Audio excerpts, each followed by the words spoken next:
Yahusha turn my shame into fame. Forget brainwash. Now I cash. Got it on lock. Yeah. Got it on lock. Hey. I shot bearing fruit in me. Understood the assignment. Now my mind in alignment. Forget brainwash. Now I cash. Got it on lock. Yeah. Got it on lock. Hey. Word in the bloodstream. Cutting through the trash, clean is the next half. Every little thought screen, heart getting scrub, clean. Old lies, I drop that. New path, I walk that. Test hit, I clock that. Target on truth, I got that. I was on rinse, spin, same sin, again and again. Thick skin, same script, same end, same loop, fake wins. Forget brainwash. Now I'm cash. Got it on lock. Got it on lock. I shot bearing fruit in me. Understood the assignment. Now my mind in alignment. Forget brainwash. Now I got action. Got it on lock. Got it on lock.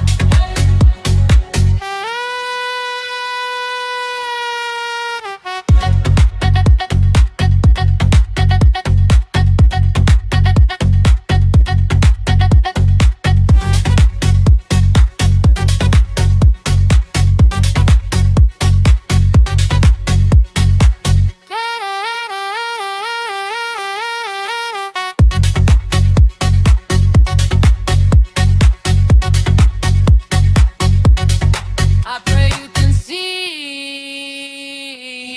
I shop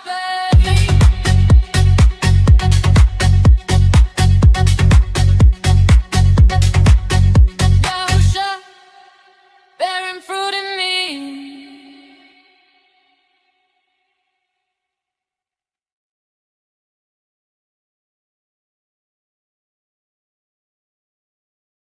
This is y'all's house.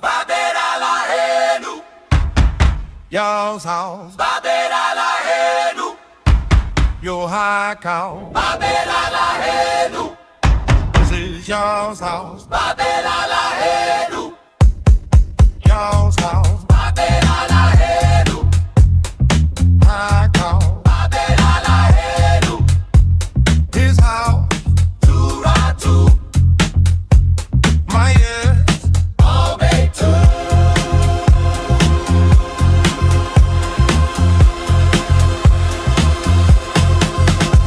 This is y'all's house. Y'all's house. Your high cow. This is y'all's house. Y'all's house. Do y'all house. His house. My ears.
Every day I'm thankful, give it up to Yah. Every yom I praise Him, give Him all I got. Rumamu Yahuwah, everything I'm not. Tuda to my Abba Yahusha Ha'Mashyach. Every moment clearer, refining my ruach.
Every day I'm thankful, give it up to Yah.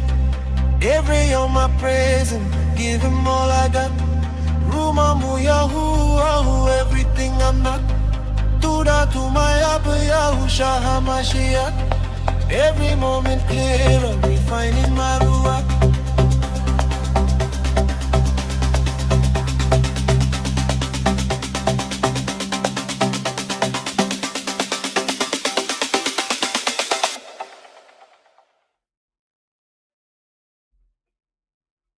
Shalom, everybody.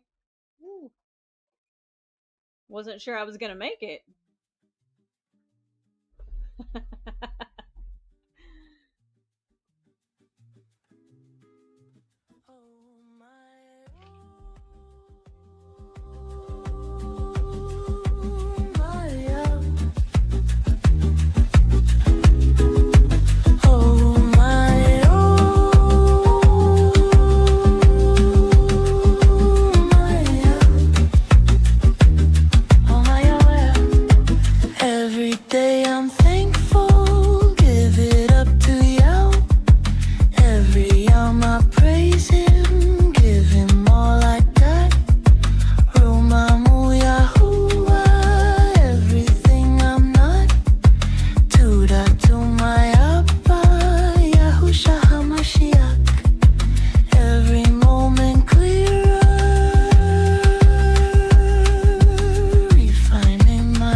Every yom I praise Him, give Him all I got. Rumamu Yahuwah, everything I'm not. Tuda to my Abba, Yahusha Ha'Mashyach. Every moment clear, refining my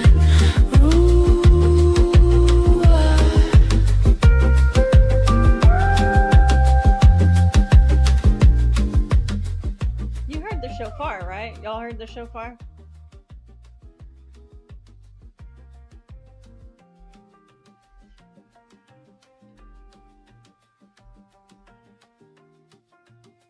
𝕹𝖆𝖙𝖼. Yes.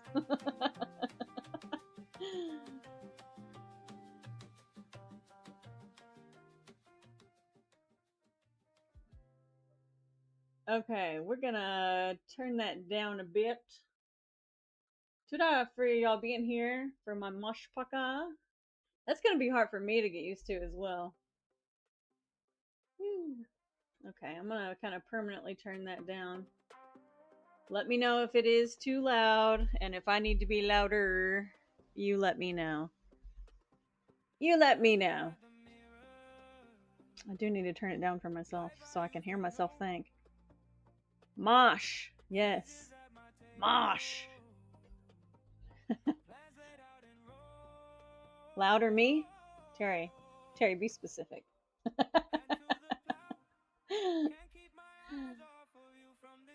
I like it mosh too. Who said it was like mosh potatoes? Me louder, Terry? Okay. Let me turn me up.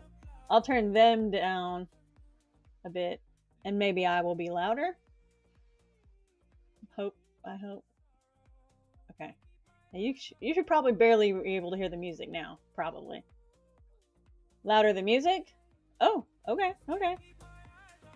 Well, let's get it comfortable, because we're going to be here a minute.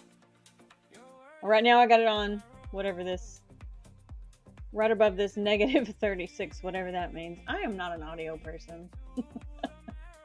Okay, so it needs to be closer to the -30 range on the music. Up here. Y'all get comfy. Get a snack. Get your water. Get your shofar if you are so inclined. By the Ruach. We're gonna be here a little bit. Okay, everything's fine now? Maverick said we're all great now. We're Gadul.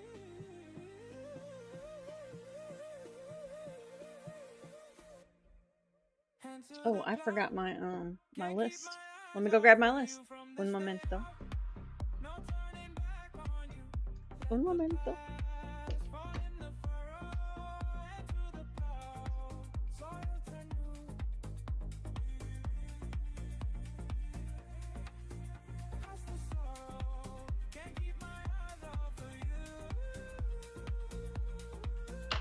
Okay.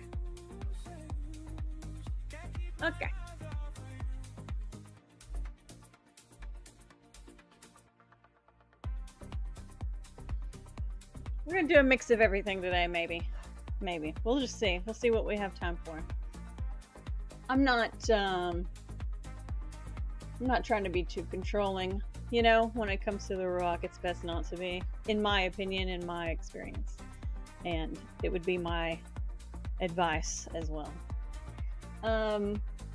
Yesterday, something Jimmy had talked about was the portal. Do you guys remember talking about the portals? Portals. That'll be linktr.ee /Nazareth. Hey, the music it can get kind of like loud and not crazy, but you know, louder than other songs. So let me know if I need to turn it down, because you guys hear it. I really don't hear it that much. Oh, great to know. Momentico? Is that how you say? Un momentico?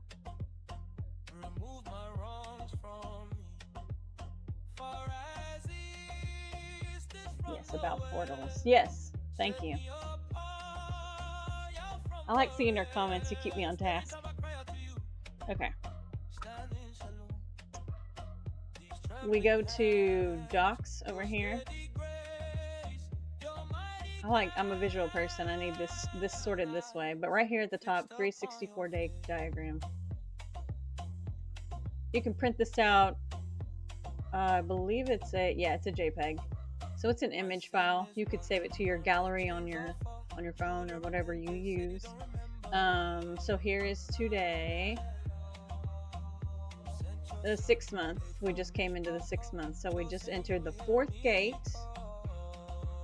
If you were outside taking photos of where your sun rises every morning, every Bakor, you probably would have noticed a little change. For me, I would have liked to have noticed a little bit more change. There was a lot of cloud cover this morning. So I didn't really get to see on the horizon exactly where it came from, but I know about where it came from. We can look at those later if you guys are interested in my quote unquote portal or gate, possible gate photos. Of course, they're not the gate itself, but what I mean by that is where the sun is rising from. So next month, so in about 31 days, we will be right at the spring equinox. So that would be a great time if you haven't done before to mark out the straight line shadow. This would be the fall equinox. Sorry, I circled the wrong one. 6 months, 31 days, fall equinox. And then we'll hit it again on the spring equinox. But that should help you line up. If you haven't been lined up with our calendar before, or if you're still learning the calendar, this would be a great time for you to come out a few days before the fall equinox, and at least, of course, the day of the equinox, and maybe 1 or 2 days after, just to be sure of your alignments, because you do need the data. In science, you just need data. That's really all it is. It's just charting data. So I have gotten to where whenever I mark these out on my straight line shadow, I don't mark like what time as much that things happen anymore. Some people get really detailed and they'll say, oh, this dot was this time. I'm more worried about what date it was, but yeah, I have kind of changed up the way that I've done things. I will say probably the number one thing I would recommend excuse me, for doing that experiment. Will I be doing a video of marking it? No, but Jimmy has done it. I can show you where that is. Would you like to see that? Jimmy has done entire live streams marking it, and he goes through the whole thing. Let's see, Ambassadors of Yah.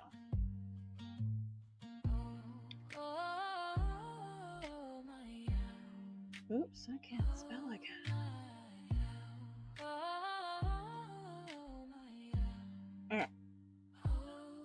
If it's not on his page, it might be on mine though. I just thought about that. I don't know that his goes back that far. We'll see. If not, I'll redirect you back to my page. His may not go back that far. His was alive when he did that. And the reason I'm directing you to his page is because, it was his stream. It would last a little bit longer. Let's see. Good thing we have these numbered, right? Told. That's pretty good deal right there, and that's convenient.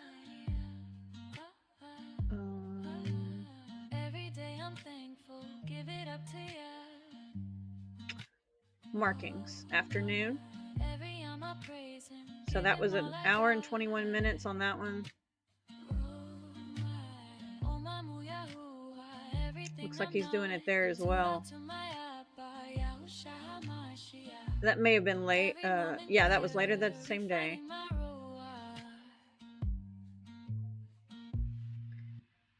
And this would have been the midday, or probably the Vakur. The morning, the afternoon, the evening is kind of what it looks like. Here's another one, same day. So yeah, there's a lot of tracking the sun and how to do it. Like, there's hours of information on how to do that. So I could do that, and I couldn't sum it up in one video the way that he gives you all this, because he's not just marking, he's talking about scripture and relating it to our calendar, or to Yahuwah's calendar. So I definitely recommend you check that out. That'd be under the live tab on Ambassadors of Yah. This is his icon, but you got to go down a little ways to where you see where it says what your indicator here would be Q12, which means he means to say month 12, and this would be the last day. So probably about that time is whenever you would come out and start marking. See, I think he started marking here too. Yeah, tracking the sun on the 29th. So not just the 30th, but also the 29th. And then the day after, Now, he doesn't make a lot of markings. I will say I don't make as many markings as he does. But he's also really committed to being outside in that desert sun. I will give him some major props. I am hard pressed to be out in this sun over here in the Ozarks. So if you are going out in the sun, definitely take precautions. Like, he has a little, I think he had an umbrella or something, some kind of like a beach umbrella or something. Yeah, take lots of precautions. Bring a cooler and food and whatever you need, mini air conditioner, whatever you need. But that's an activity I couldn't recommend doing that more. The first time I did it, my materials were kind of iffy looking back. Like, I used like a lid of a really big Tupperware, and it had like a dip in the middle, but I still got good readings. It was probably not the best readings, but I just kind of knew what I was looking for too because of the bow of the lid. So get something totally flat. First of all, get something completely flat to read on. And you just need a stick. You just need, if that's a nail through a board or whatever. Jimmy recommends I think he did a video on, y'all remind me, did he do a video on putting a nail through or screw through a drywall? That's what it was. It was like a drywall screw. Anyway, which is about, I think he said that was about 2 foot, maybe. Not that big.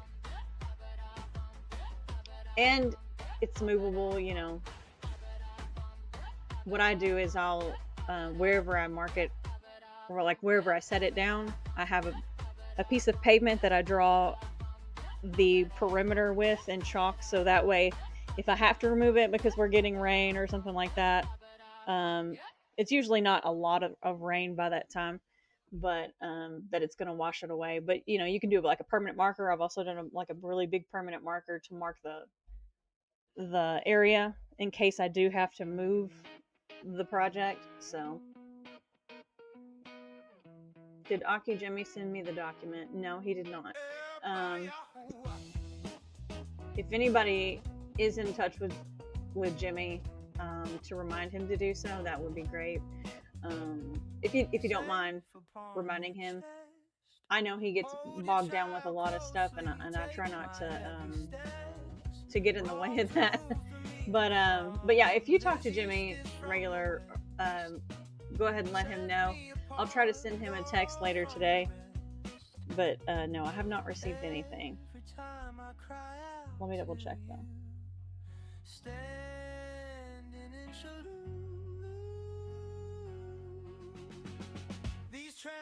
Okay. What were we talking about before this? Oh, the portals. So yeah, what he marked would be this right here, the spring equinox. So it's just the opposite. The only difference is this would be the beginning of the year, and this would be marking the last section of the year, you could say. So I don't see anything in my email, but let me see what they'll say.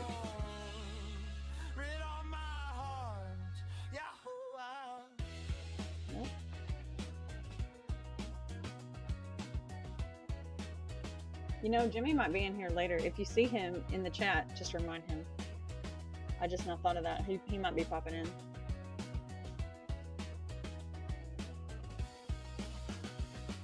I was looking up bell. I was looking up different instruments, and I couldn't remember if there was like a bell. I knew there was like, what was it? Timbrels and some other stuff.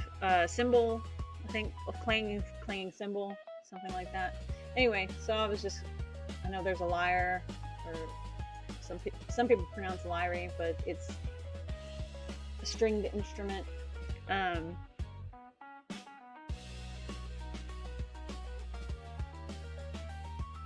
I was curious about these pomegranates too.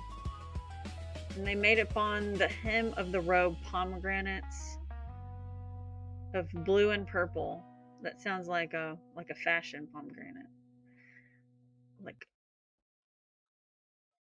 or maybe they just fashioned the threads around a pomegranate, maybe. Let me see. Yeah, it's an actual pomegranate. Okay. So they like, okay, so this is where they get that like rattling sound as they walk. It has like a rattling shaker kind of sound. And they made bells of gold pure, and they put the bells in the midst of the pomegranates, on the hem of the robe, all around in the midst of the pomegranates. A bell and a pomegranate, a bell and a pomegranate. So it tells you the pattern. That's cute. Okay. I don't know why the fashion really... I think because I think our fashion really sucks. I've never been into modern fashion. I think it really sucks. So I'm curious. I want a tunic, you know? I want a linen tunic. That's what this is like describing, is linen and stuff like that. So it'd be really great to have. So the word for pomegranate would be ramun. That's kind of cute. Comes from the word to be high. I wonder if that's like... Oh, I'm thinking of a different one. Oh, it is the same word. Like rumamu. This is the word that rumamu comes from. Ramam. That is the word. That's cool. So pomegranate comes from the word, the same word that rumamu comes from. That's pretty cool. Okay. Where was I?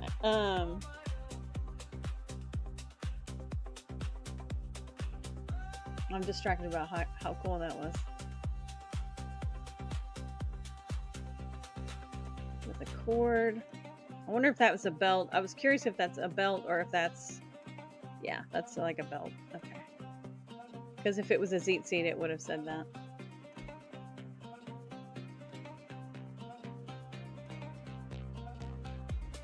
Oh, bracelet. Tied down. Twine. Bound? I'm actually not saying belt. I don't know if belt is a modern invention, but that's interesting. Okay.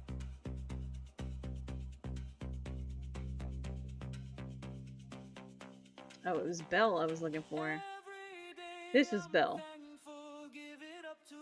But let me show you in the context.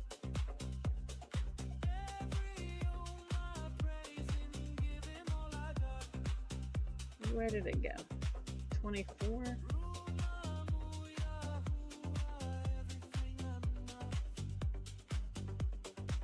The bells have, let's see, have kamonim? I don't know how they're trying to say that, but this is the word here, which is 6742. Which is P-A-M-N. P-A-M-N. Paman, if anything. A bell that struck. So like the physical, not the sound, or the verb, or the, I guess it wouldn't be a verb. It's only a noun. So let's see what this word is. This must be the verb related to it. Beat, step, occurrence. So this would be like, again, I don't know if this is a modern invention, but in modern times, whenever the church bells ring on every hour, this would be kind of like that time or occurrence. This is not the verb though. Okay. Really interesting. I'm still learning so much. Okay, what verses do you guys want to see? Mamash Parker?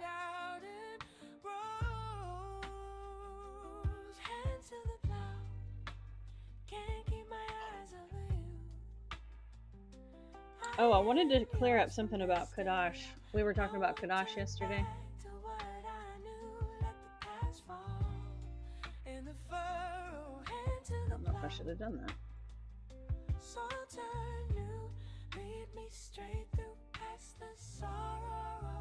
I gotta get rid of Windows. I can't think.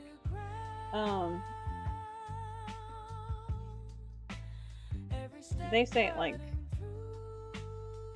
this, so maybe it'll. Okay. So it was mentioned yesterday, and I don't remember what the exact context was, so I'm not going to get real specific, but we talked about how there's like different numbers that are technically the same spelling for Kadash, CH, D, and SH, and if you guys missed that, you can go back and check it out.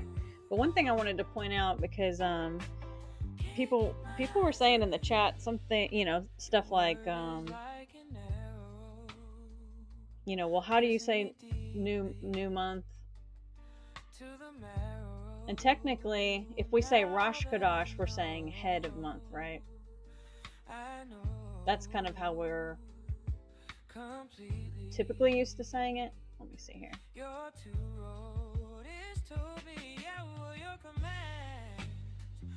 Right, Rosh right here.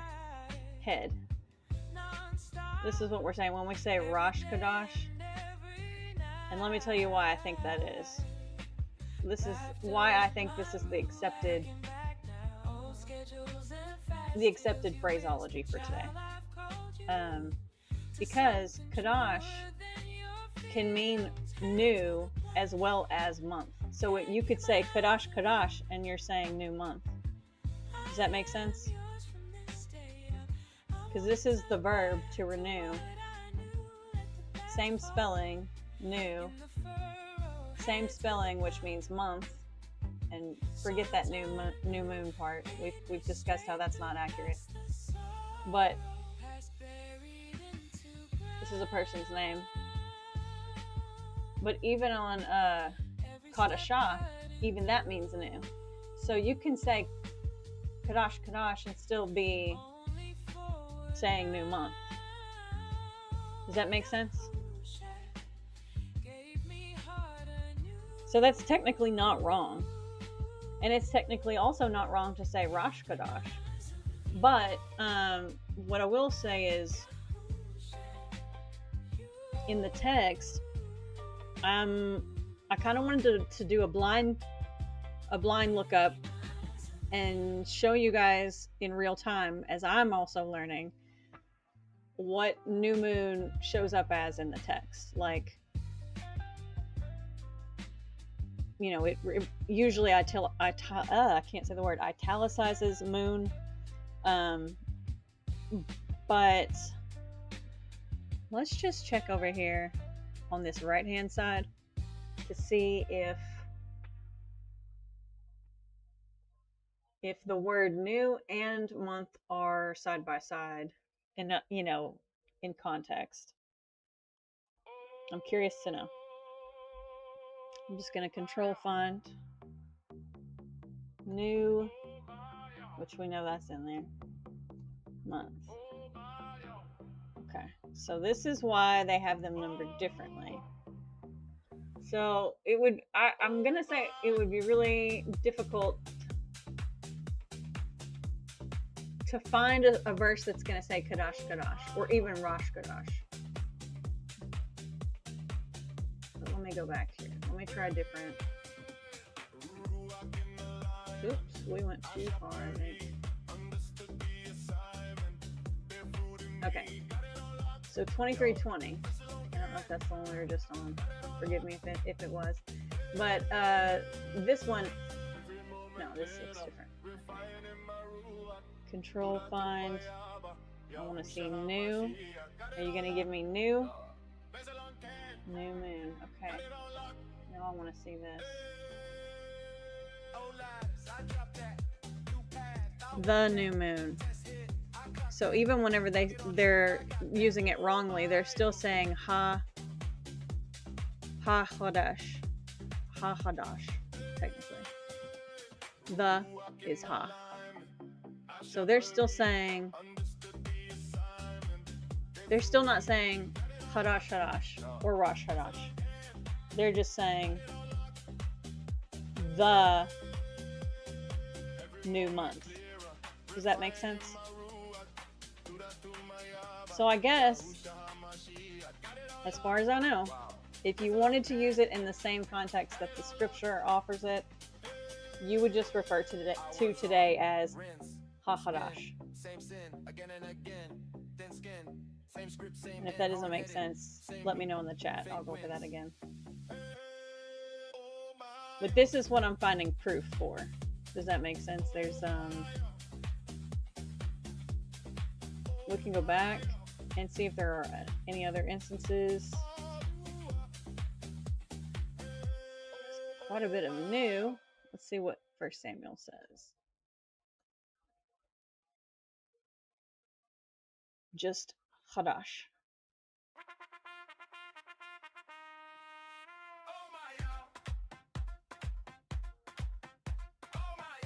And he's referring to tomorrow is the new moon. That's the context of the sentence. Let's check another, just to be sure.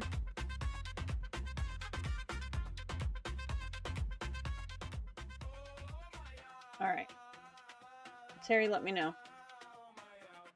I turned it down a little bit.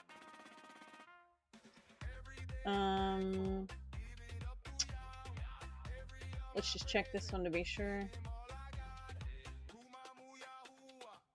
Yeah, tomorrow the new moon, Hadash.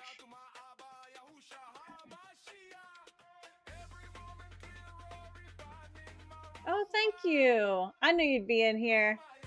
Oh, I can't do like two things at once. Forgive me. That's why I asked somebody to get a hold of you. Thank you, Aki. Let me go ahead and put it up if I can get it on here. Un momento. People are gonna want that.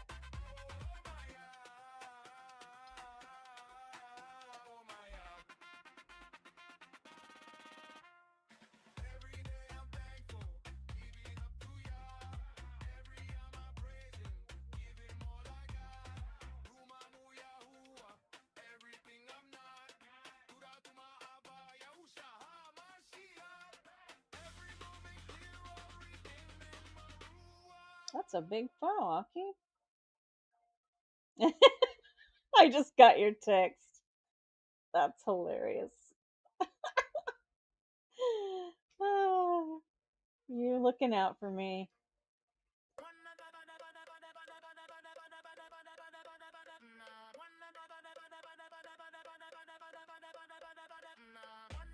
That's a big file. Really big. Okay.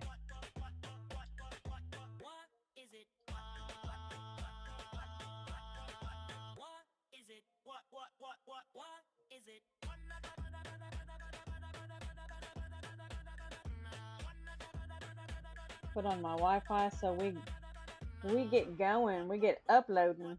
Here we go. It is uploading now, Mashpaka. In fact, maybe by the time I get there, let's see. Let's see if we beat the upload.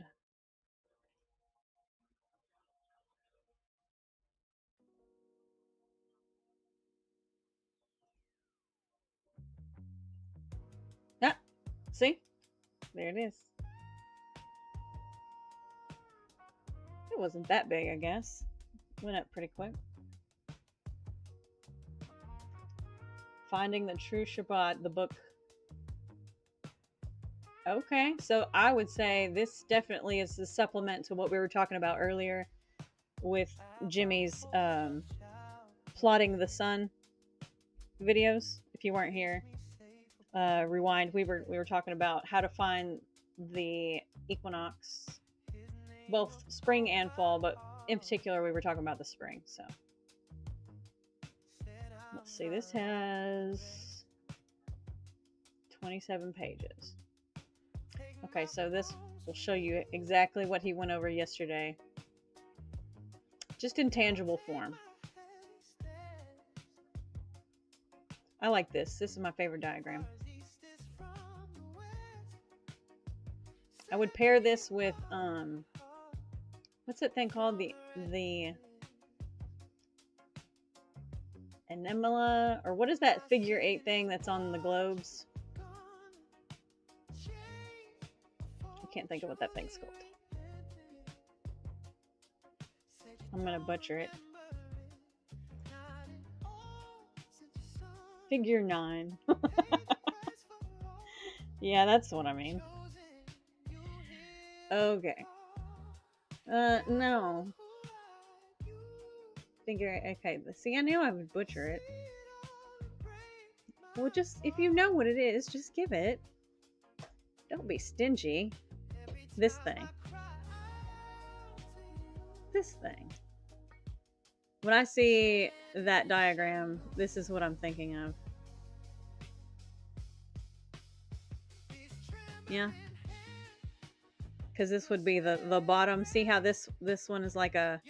If you compare it to the circle, you have less circle left here than you do way down here. You have a lot of circle. So that supports this larger portion of the bottom of the 8. This would be clearly south, quote unquote, South Pole direction. This would be clearly North Pole direction. That might be too much information, but that's what I found interesting. So it is up. It's on the docks.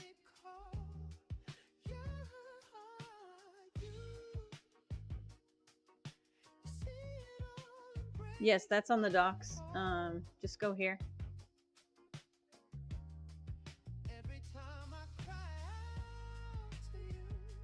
And it'll take you right here. Finding the True Shabbat is Jimmy's. Well, I think Jimmy wrote this. Jimmy, didn't you write that? Or is that somebody else's work? I don't know. I can't remember what you said. Oh, while we're here, I want to show you I have 𝕹𝖆𝖙𝖟𝖆. Well, I don't want to butcher it. The interlinear multilingual version. And this is a really interesting, because, you know, we don't have Abri versions of the quote-unquote New Testament. Okay, so you did write that. That's pretty extensive. Okay, Dr. Jimmy.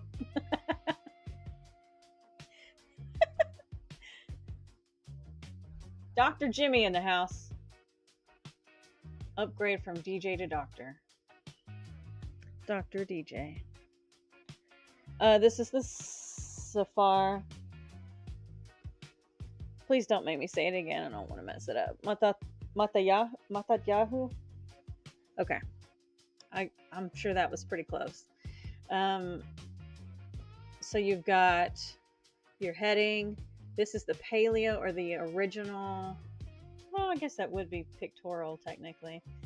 This is the modern Hebrew. And then what I really like about this is that even whenever you look at it, if you're using the Greek for whatever reason, this is color coded. It's not exactly accurate because we don't serve that name, but I feel it is more honest, because you do have 2 other references on the same page. Y'all laughing at me? I'm laughing at me too. I'm a little weird. So yeah, that's there for your perusing. Also got the calendar in here. Let's talk about all the diagrams. The umbrella of Christianity. The only thing that is missing is the Muslim branch, I believe. You can just put that in there. Yes, I totally agree. Especially knowing how, like, the way he takes notes and stuff. I don't know. You should at least be an author by now. Come on now. This would be in correlation to the... Whoop. I don't know why we can't get bigger. Okay, here we go. So this would be the 30, 30, 31. You see how it's got this little section in between? That'd be your 31st. 30, 30, 30, 30. So 3 30s and a 31. 3 30s and a 31. And it goes like that. 3 30s and a 31. 3 30s and a 31. And that's 364. So that's kind of supplement to the portal diagram. I'm working on a diagram to supplement this one. Currently, it is not ready for for people to see. It's a little complicated. Do I have 2 Enoch calendars in there? Or I just came over the same? Okay. This one would be the Millennial Temple Complex, which is a giant sundial, really. And Jimmy has talked about that too in his past lives. There's a list of Abrit words. We've got the Geneva Bible, the Book of Enoch, Club of Rome, the Dead Sea Scrolls in English PDF is in here. Somebody said in the chat yesterday they didn't know that today was a high day. I was just curious if it was on this list.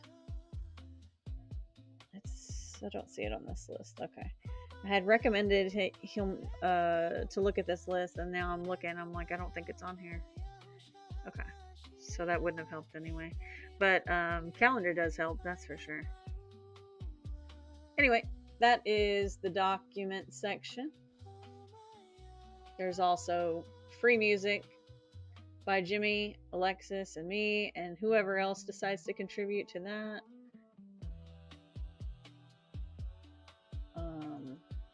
Not today, but any other regular, normal day, you can peruse these for donation. And I think that's all as far as the link tree is concerned. Like I said, that document we were talking about yesterday. Sucky. Yeah. The document we talked about yesterday, that is now up on the documents page. So that was my whole point for being there. I just got lost in the sauce because, yeah, there's a lot in there. What else did I want to do today? So I've already talked to you all about the Kadash. Kadash. Oh yeah, we were kind of in the middle of that. Let me see if there was anything more to see on that.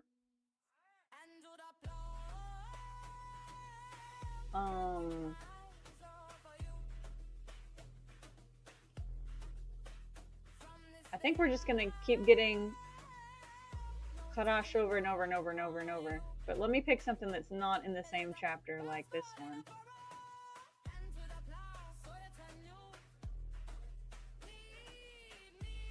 The new moon.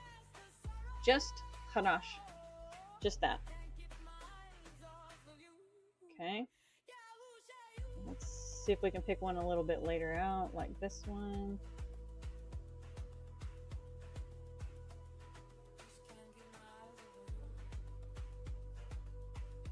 And the new moons. Okay, well that's plural. It's kind of not what we're looking for.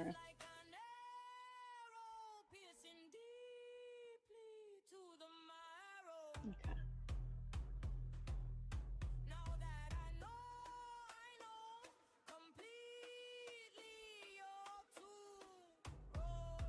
I want singular. Why is this one? One's plural, one's singular. Now we just want singular. Trumpet at the new moon. That seems pretty relevant for Psalm 81. Blow on the new moon, the shofar on the... You know what I'm saying. I'm not saying moon, I'm saying month.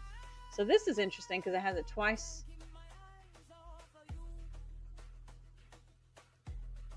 On the full. That's interesting. Okay, I don't think I've seen this. On the full moon. So this is referring to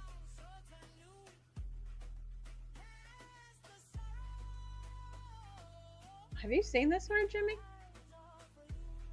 This is KSA. Kasa, full moon. Have you ever heard of that word? Kasa? That's a new one for me. If that's a new one for you, put a 7. I did not know about Kasa. It's KS. Well, they ended in an H, but that's because it's in the context of this sentence. But so it goes, blow on the new month, the shofar on the full moon at the day of. Am I reading something wrong?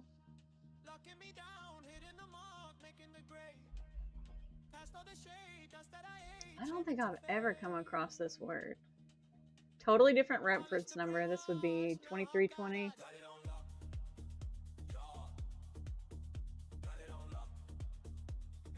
I want to see this in parallel. No, I don't. No, I don't. That's not what I wanted. I want to see this written like normal. That's what I want.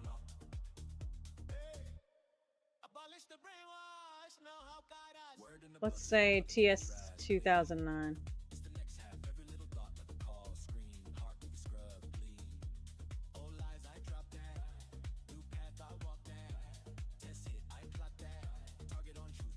Blow a shofar in the new month. Okay, so what is it saying? In the covering? So this is referring to a covering, not a full moon. Okay, talk about confusion, X-Gens. So this implies that this is talking about the fullness of the new month. In the covering for the day. Okay. So it's not full moon. Wow, they really mess things up, y'all. So it says plainly here, the only takeaway reference that most people would have would be, oh, full moon, we're done. But this is more referring to the fullness of an appointed time. Time appointed.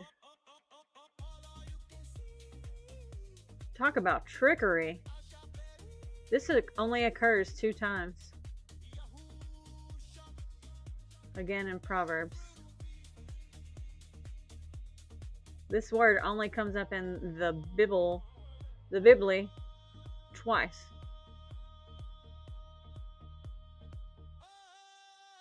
A bag of silver he has taken with him on the day of the fullness.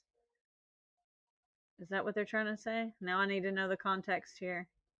I need to see this in a language I can understand.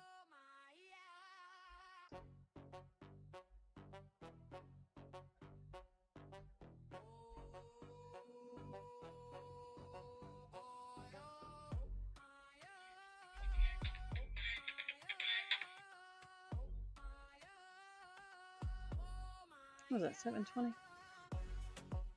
Yeah. And he took a bag of silver with him. He comes home on the day of the covering. That sounds... On the day of the covering. Yep. That sounds like fullness of... That does not sound like moon related to me. Ooh, they tried to get us again.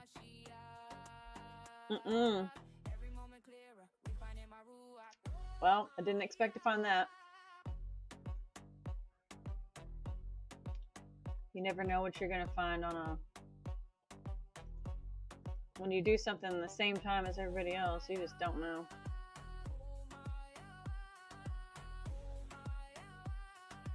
Curious if this version, or this verse... Okay, he's still using the same word. Okay. Just curious.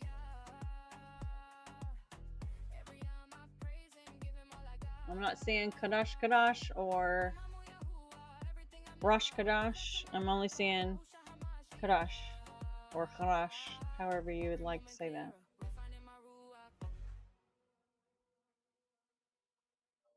Yeah, it's. I know, Stacy. I thought of that last night. In fact, if you look at the thumbnail, I put the Hebrew word for, Kadash in there, and then I was like, I was kind of torn. I wanted to put Nunu because, like, I don't know, I have like a playlist titled Nunu. Nunu's a thing for me, so I was like, man, I want to name this Nunu. I almost said Nunu. Give me the Nunu. Okay, I'm not seeing a lot of other instances here. Give me the Nunu.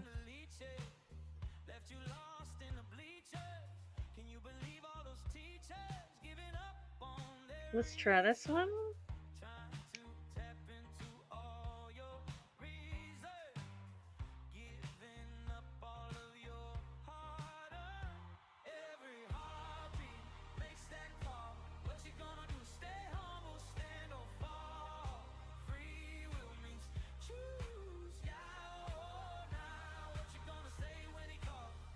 Yep, just HaChadash, the new moon, or new month, technically.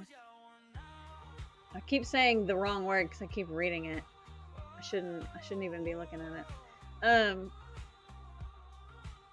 So this one's talking about specifically what we just talked about in that diagram, how the court was a giant sundial, really.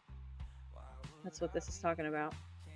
Ezekiel 46:1. What verses do you guys need more clarity on? Should we go to Genesis?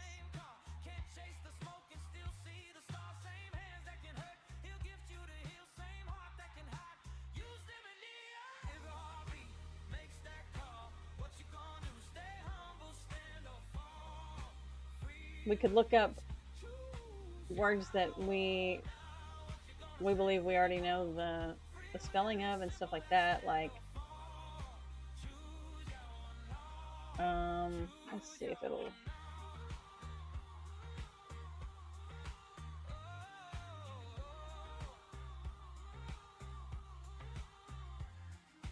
It's not the way I wanted to do it. Hang on.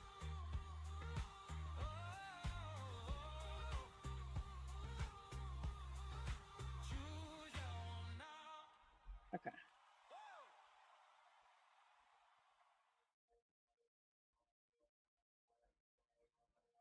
I was kind of curious if the word Ruach HaKodesh shows up in a sentence exactly as that phrase.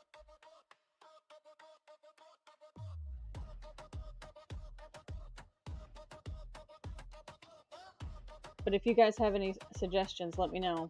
We can divert if you're curious about a word. I could sit here and do this all day.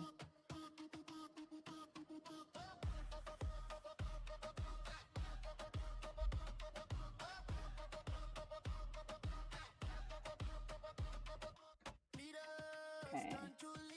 We're in Kadash, and I'm not seeing Holy Spirit as a reference. So let me try this one, this version.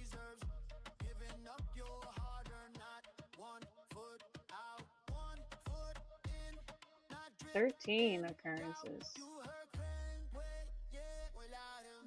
Doesn't look like it's in here anyway. Okay, at least that's not the phrase it's using. You know what I mean? It's probably similar, but not the same.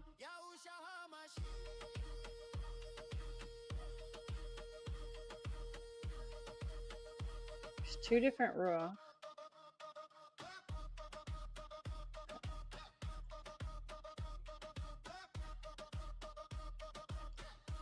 "11 occurrences.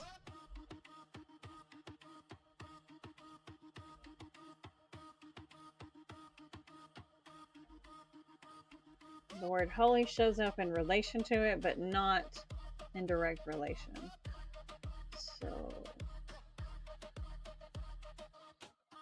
go to 7307. 377. That's probably the largest pool we've had. Holy Spirit. Here we go.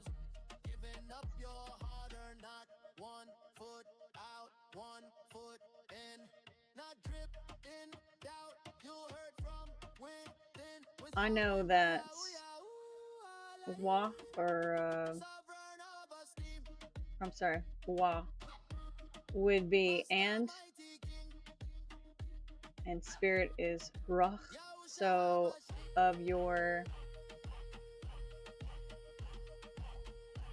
set apartness, let's see,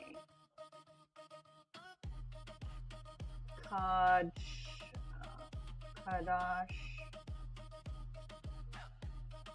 Ka, of your holiness. So I guess this Ka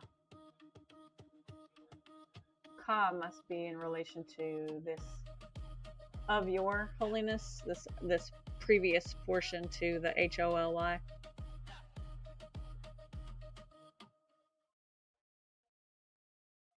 Oh, you want to see Yapa? We can do Yapa.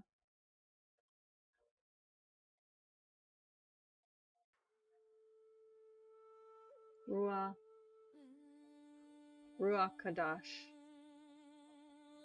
So you could still say Ruach Kadash and still be right, even if you didn't say Ruach HaKadash, because Ha just means like the. So you could still technically be right, I think. Let's look up.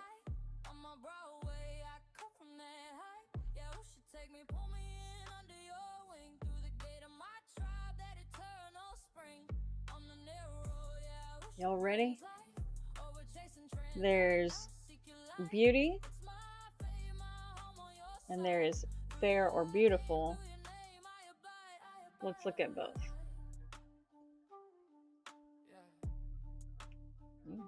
I'll do that. Okay. Beauty, splendor, which is Y, P-Y.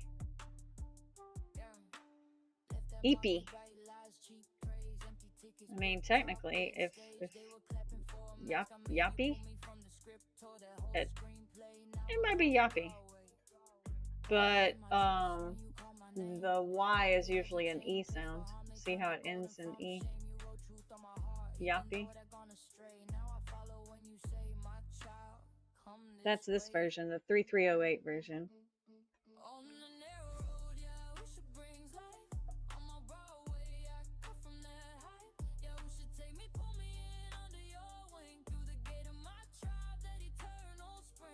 For 308. Ooh.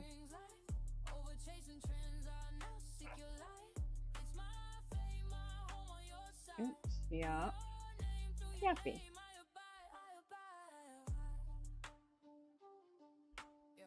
Specifically a noun.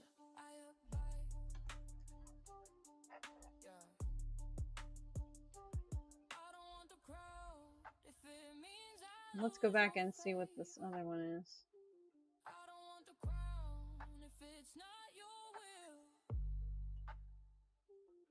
3303 is an adjective. So you're describing the person you're talking about. And it is spelled Y-P-H. This would be the noun. I'm just going to say noun.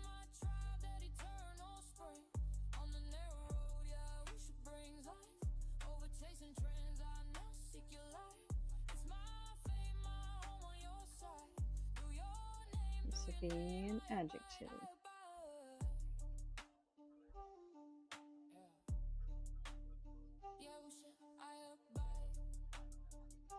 And we say yapa. Yapa. And why do we say yapa instead of yafa? You could probably say a light P, but so far I have not found, I mean, you can say a F if you want, but so far I've not found direct credible proof that it is an F like feather, like that. If you find proof, let me know. I'm always interested to learn. So for now, that's what I've got. And at our understanding, it's probably going to be, I'm going to leave it like that, because if you've studied the chart, you know that the Y has the double E sound. I can find it for you. I'm lost.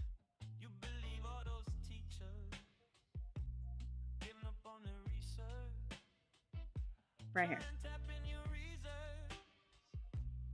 Y has the EE. That's the yod. So, hope that helps. There's the noun version and the adjective where you're describing the noun. Would you like to see it used into sentence? I feel like we're at a spelling bee.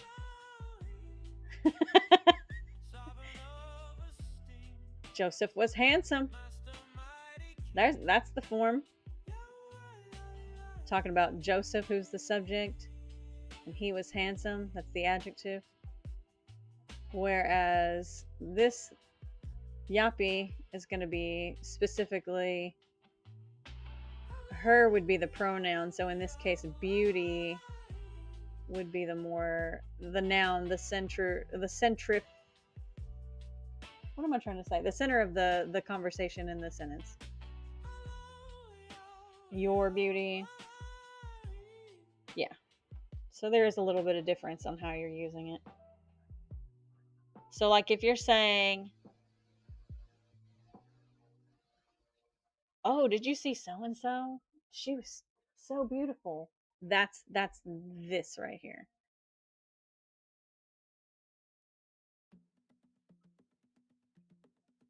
Am I saying that right? I want to make sure.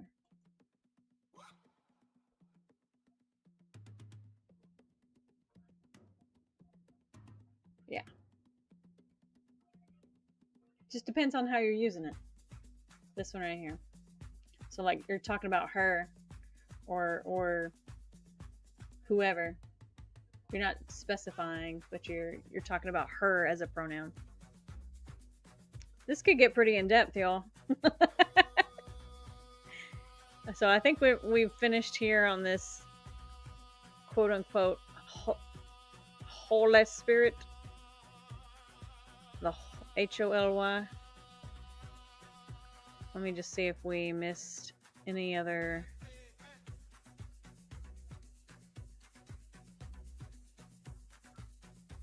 That's it. Okay.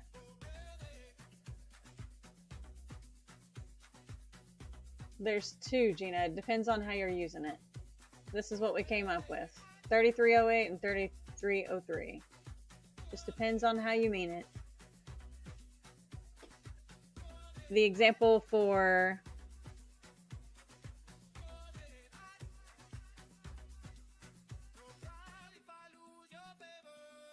what we're saying is yappy. These are examples here on the right-hand side, where the beauty is the subject, the noun. And on this one, it's the adjective. It's the descriptor of the noun. So like Rachel was beautiful. That's when you would use yappa. You see the difference? So if you're just saying her beauty, on account of her beauty, then it would be yappy.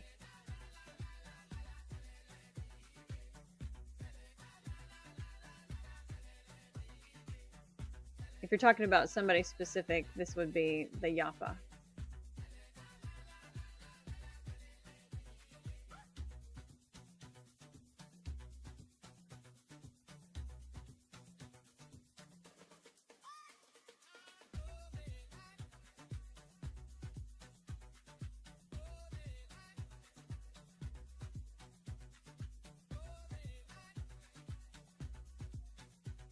You got a song request?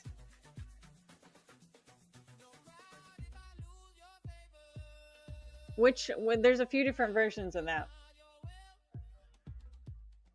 Of Oh My Yah.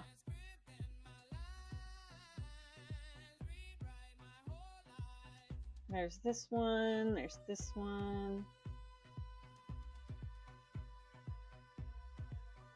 I think there's a couple more up top. There's the elephant. There's this original Oh My Yah. There's the acoustic, the Kadash.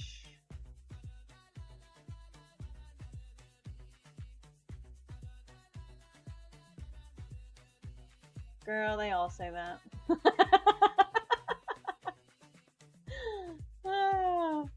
Yeah. She said that one. Oh, girl. You are funny. I think she just wants to hear it. Standing in Shalom.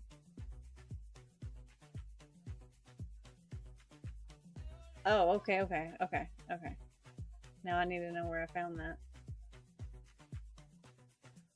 I went down too far.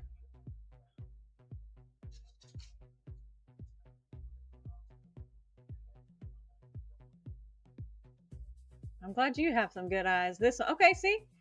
Okay, girl. This is one of my favorites too.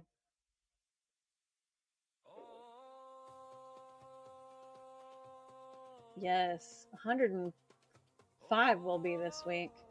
110 before fall starts. I have them all ready. I just the last five or six. I have them ready. I just haven't put videos on there yet. Yeah, this one's only 3 months old, but it feels so old.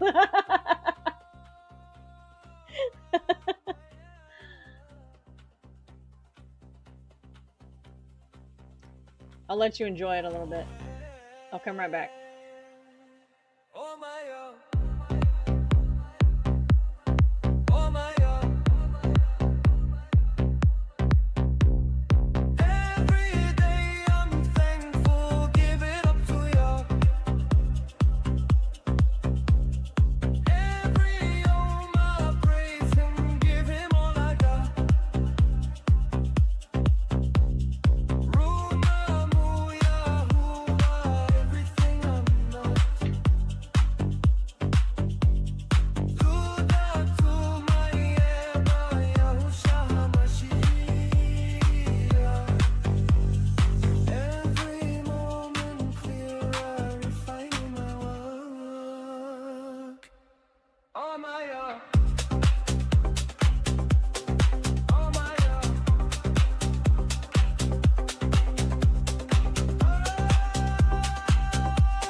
Hallelujah. I think we were down here in this range on the volume. We'll find out. If that's too loud, let me know. All right. As you would have seen on the screen if you were following along here, I have collected two or three different versions about to be of please. The question was, how do you say please? And the answer is, what's the context? That's my answer. Because there are a couple verbs, but they are probably not what you're asking for. I think what you're asking is, like begging, please, like that. Is that what you're asking for? Because these would recognize more of like a, an ability to be pleasant or of benefit to another person. And I think what you're asking is like it's more of like a, I'm begging somebody to do this the right way, like, you know, or whatever. Because we have to kind of put on the biblical hat, so to speak. Your new favy? Is your new favy still the same new favy? This one?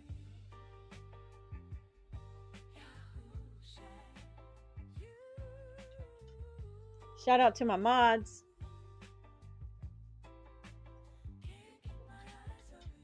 Keeping it right and tight in here. You just never know. Like, please, like, okay, see, that's kind of what I'm saying, because you have to kind of put it in a context that they would have used it. And for me, that sounds like you're begging somebody to do the right thing, or you know what I mean? Who's laughing at me? What'd I do? 𝕹𝖆𝖙𝖼𝖙, is that the one you wanted to hear? Or did you switch new favorites? I'm gonna look up beg just to see. Okay, maybe is this maybe more of what you meant, to ask, to inquire, to seek? I'm gonna stay here until you let me know. In fact, while I'm waiting on your answer, I'm gonna play the Favy song, and I'm gonna look for your answer in the chat to let me know if this is what you're looking for.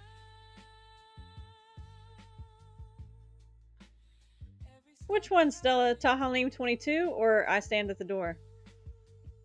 Or Sup? There's too much of a delay here.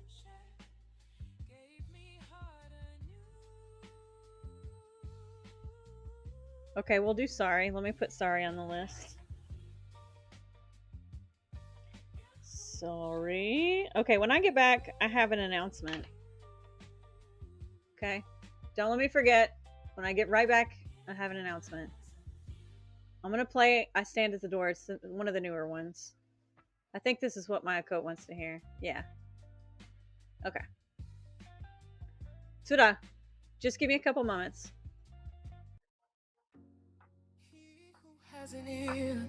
BRB. Let him hear the word. Let him hear what the ruler says. Let it shake a rat. See, I stand at the door.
approved and disciplined.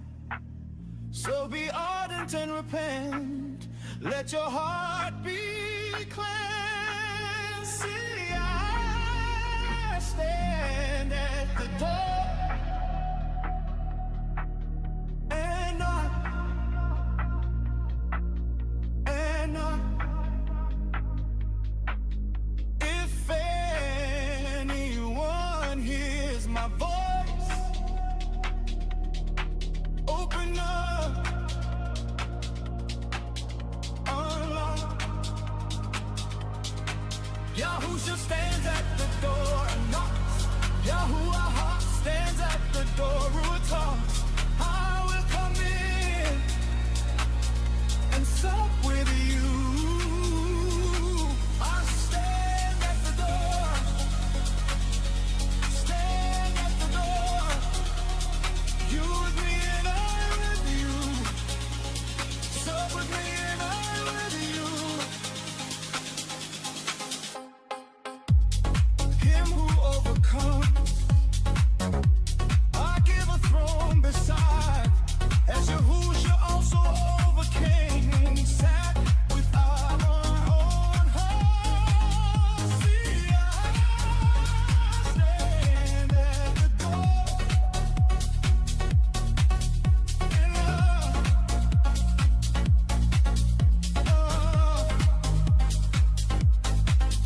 I stand underneath my voice. Open love.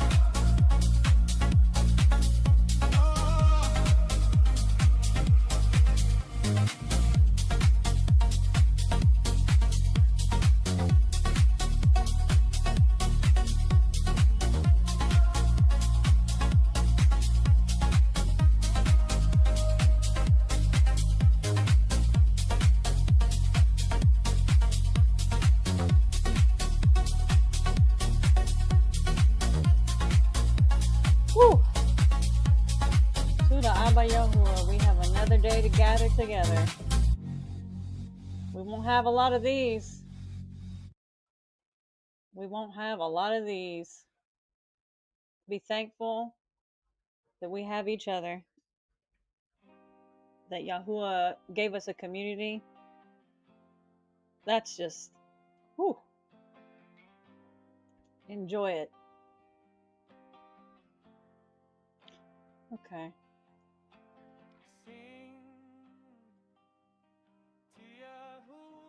I think I may have answered Brooke's question about, where did it go? Where did you discuss this? To ask, to inquire, or to seek. Did one of those fit you? Probably Sha'al or Bakash. Want to see that used in a sentence?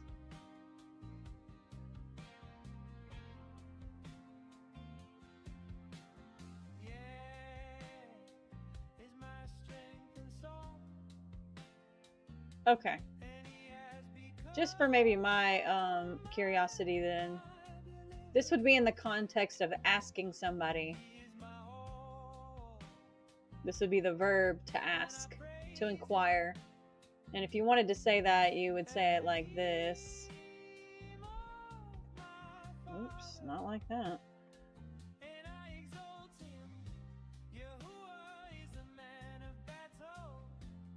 You would say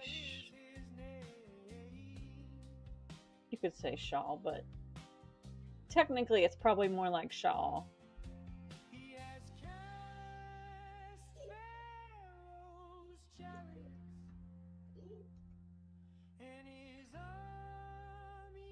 To request. This is how I assumed you meant it in the first place, but correct me if I'm wrong. Okay. Oh, JJ, did you have a request for? I think I saw it, but I kind of breezed by. Oh, you wanted to see Yahuah is one. Is that the one you wanted? Or Yahuah Akkad? There's a couple different ones. And somebody had another one. What was it? Sorry? Was it sorry? Somebody wanted to see sorry.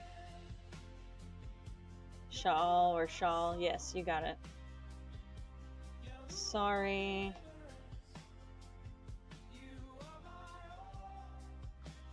Oh, that's a great one, JJ. I bet that's probably even in the same sentence. We might could get a phrase. All right, let's see. To be sorry, nacham. To look upon with compassion would be kus. To beseech. Ooh, this is one we didn't see, but this would be like I beseech you, Yahuwah, would be chala. Grieved. That would be a different type of beseeching, a different type of asking, right? This would be more along the lines of a palal. Very similar.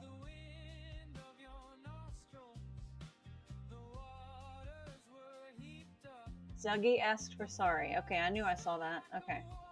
So you've got 3 different sorries. This one probably be more...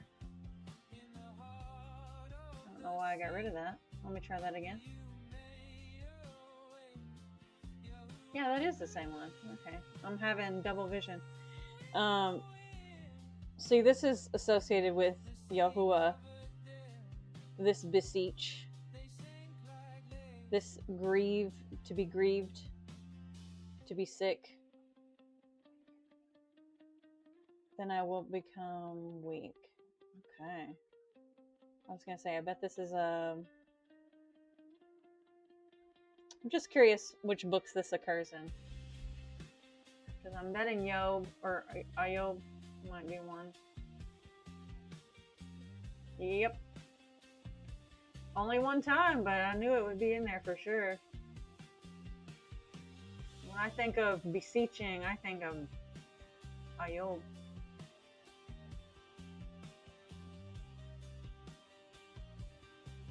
Speaking of, let me go back here.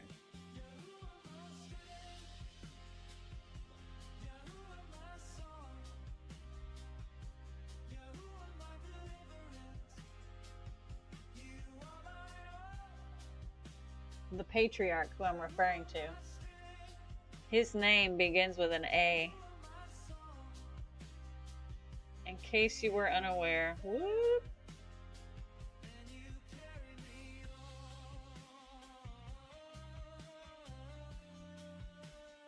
Is AYUB.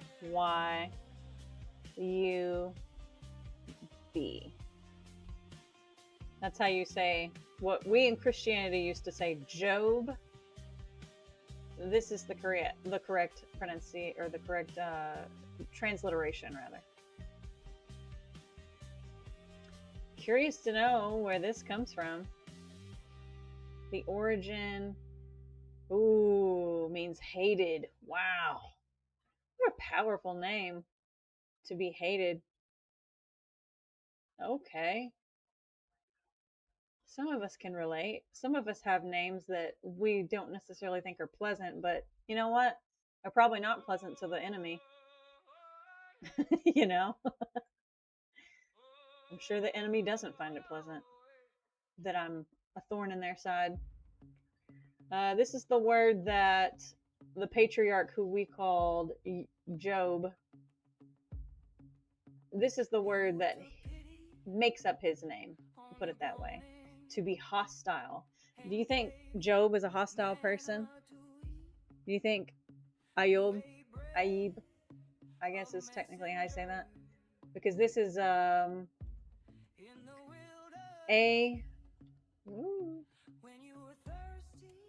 A-Y makes the E-E sound.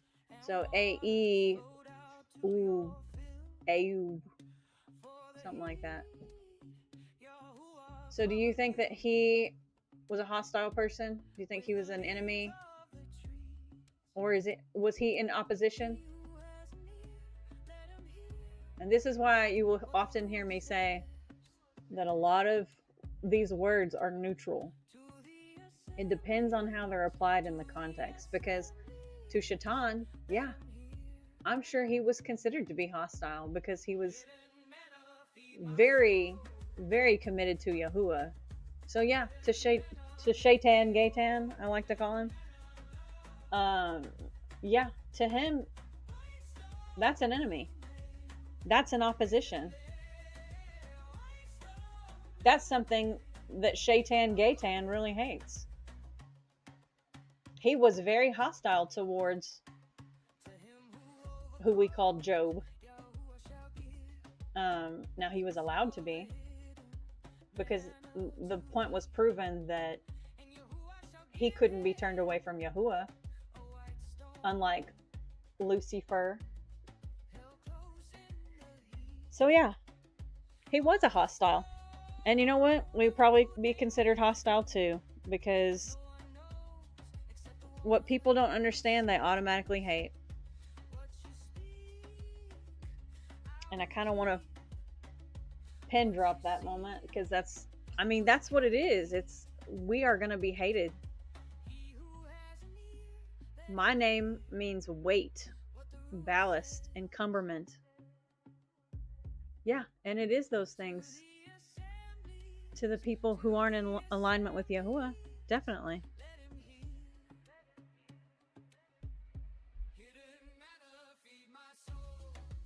Where were we? We were gonna look up hug and kiss, I think. Lucifer. Yeah, I don't like that guy.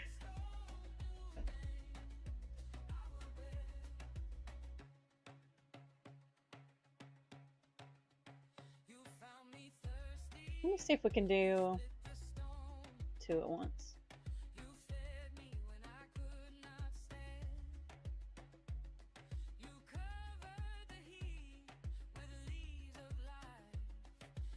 This might be what we're looking for. Let me see.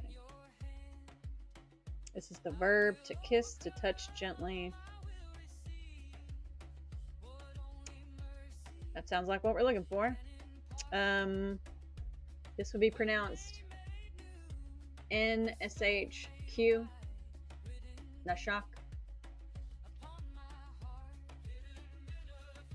Let's find out if maybe hug is in relation to the same sentences.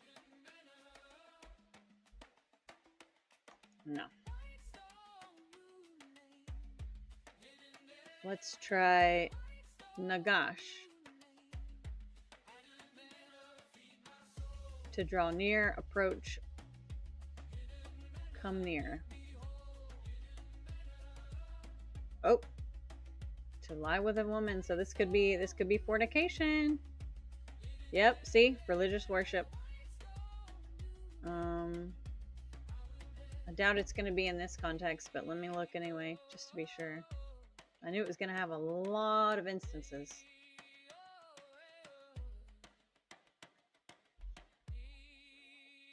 Angel, that depends on what your name is and what you're looking for exactly. Because there's translation, there's transliteration. One basically means you're taking the meaning of your name and basically putting it in Hebrew format. And then the other is taking yours letter by letter from its original source directly into Hebrew. That's transliteration. So it depends on what your name is and all that. If you want, we can put you on the list for the next one. I don't know if we're gonna have time today. I did forget my announcement, so I need to do that. There's a few things we still need to go over today, but send me a message or type a comment with the exact name or how to reach you, so I know how to get the information from you and to you. So.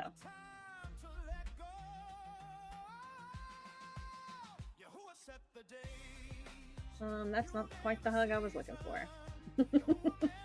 So it's not in there. I really thought, you know what? Let me...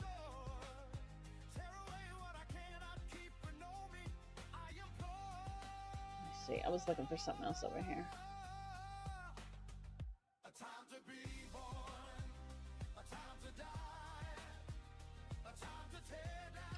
I'm just gonna see if maybe we can do a shortcut here. I'm gonna say hug and kiss, phrase, verse. Embraced and kissed him. See, I knew it was somewhere together. Probably this one.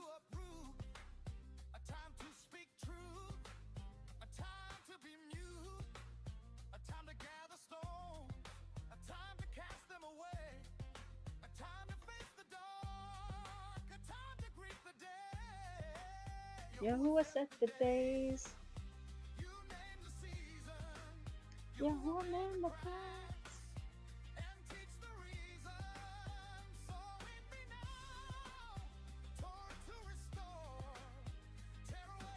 And it came to pass when heard Laban the report about Jacob, the son of his sister, that he ran to meet him and embraced him, and he kissed him.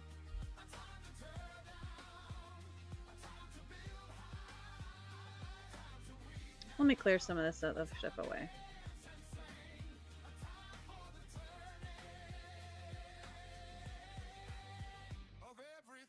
Okay.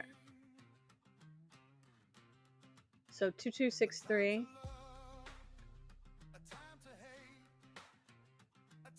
And we know that this is the context we mean, so there should be no real question at this point.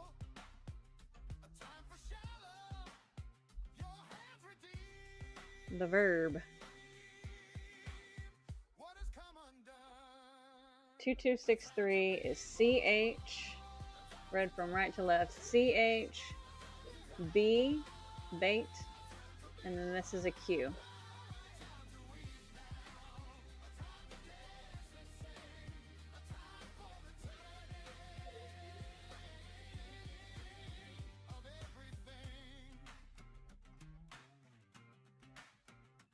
Chabach. Chabach. That one does have a hard K sound, or a harder K sound. And this would be a verb.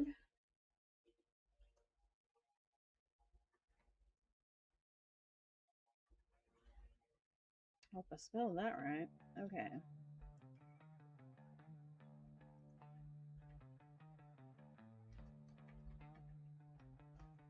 This is what we mean when we say to hug. Verb.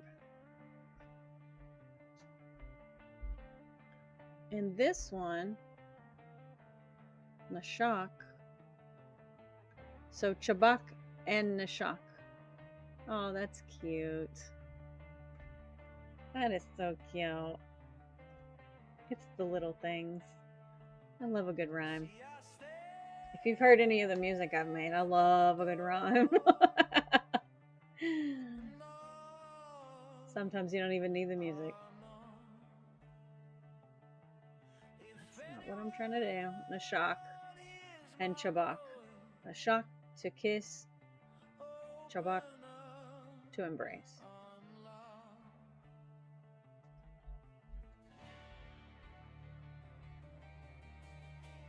This is not the violation kind of touch. There is a different one that is that, but this is not that.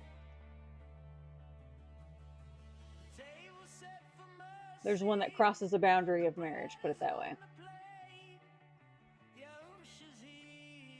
Okay.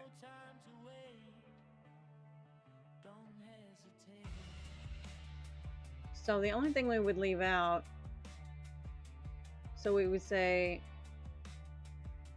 Shabak Wa. You see how I did that? If we're just saying hug and kiss, that's all we're saying is hug and kiss. We're saying Shabak. You see those three letters? That's the word for embrace. Shabak. Wa would be and, as far as I know. see. Y. And then these 4 letters, or these 3. Nashak.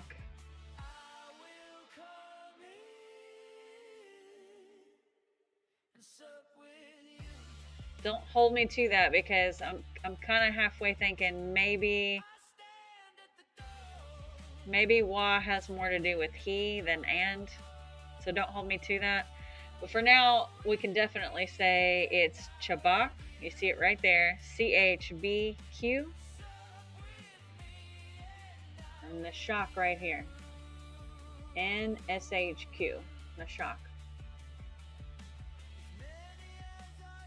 Yeah, write that one down. Chabak Nashak. Chabak Nashak. Screenshot. Timestamp. Timestamp right now is 1:43.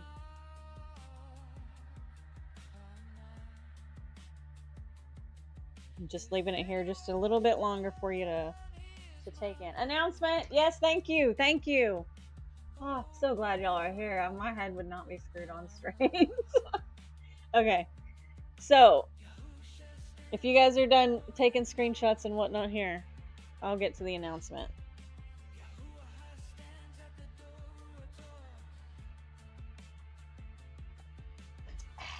Maybe some water. Okay.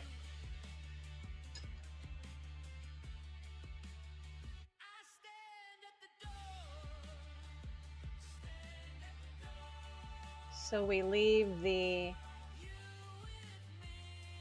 Sorry, honey, I don't know what you're saying, JJ.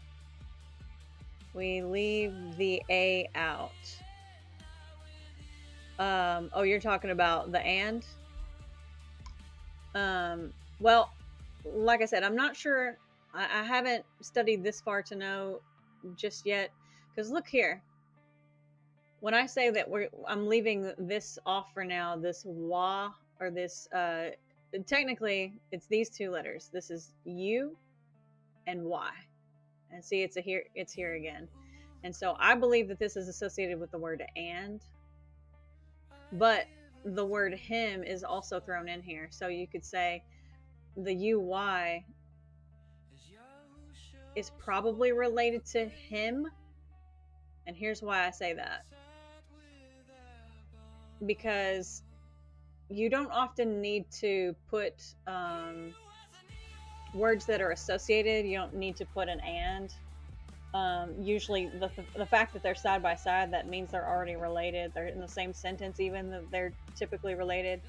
But right here, if you look just above, this word is probably the word, if I'm just guessing off the top of my head, this has to be the word ran.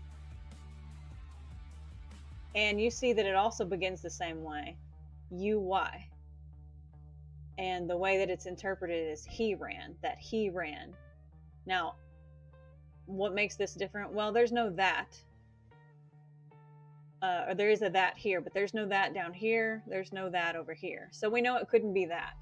The UY couldn't be related to, quote unquote, that. Okay, so we've ruled out, quote unquote, that. So this also rules out and, right? Because if this has a UY, but there's no and in association here, then that rules out and being the associated one here. So UY couldn't mean and. And this is why UY probably means he. It probably refers to the pronoun he, because it's also mentioned here, it's also mentioned here, it's also mentioned here, and it's either a him, a he, or a he. So I'm going to stand by for now that this is all you've got to say is Nashak Shabbat. And that's it. You don't necessarily have to put an and, because they're going to be related. Let's see if there was any other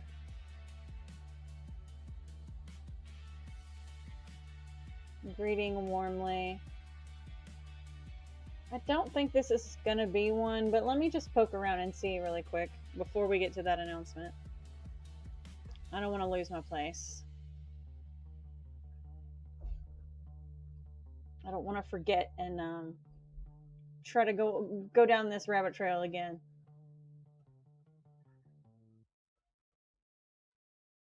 Okay, yeah, that's not the context I was looking for. I was kind of hoping for one that was either in a different time period, really. See, this is romantic, quote unquote romantic.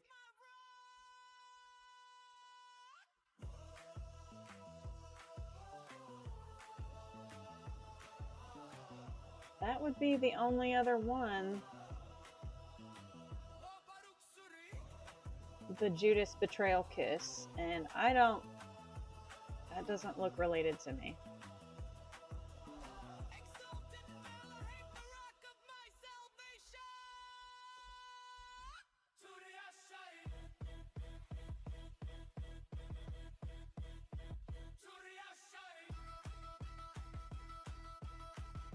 Greetings, Rabbi, and kissed him. Doesn't say anything about an embrace. No. Okay, so I'm gonna stick by that for now, that it's the Shabbat, and that's all that needs to be said. Okay, announcements. Yeah, your brain should be tarred.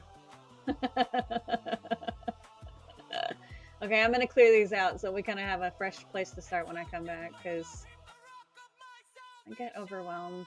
Okay, here we go.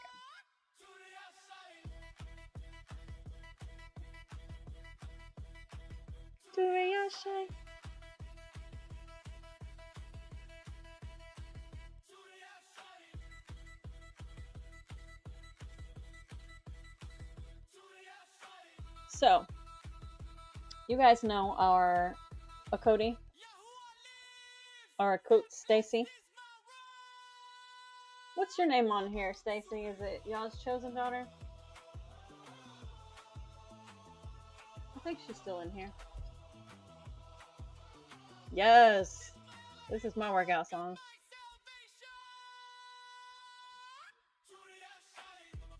You had requested a song. I apologize, JJ. You requested, I believe it's this one.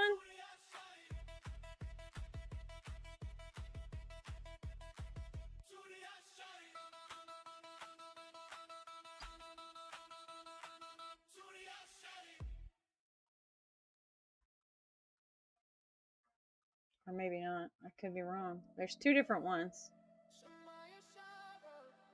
Or three. Okay. So one of the announcements I wanted to make was that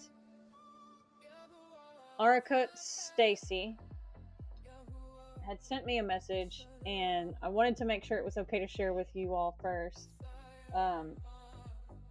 She's been getting some pushback, and I know why. Stacy decided to, I don't want to put words in her mouth or anything like that. I was kind of hoping she was here so she could sort of speak on it too. But she sent me a message this week to let me know that she had sent out a message to her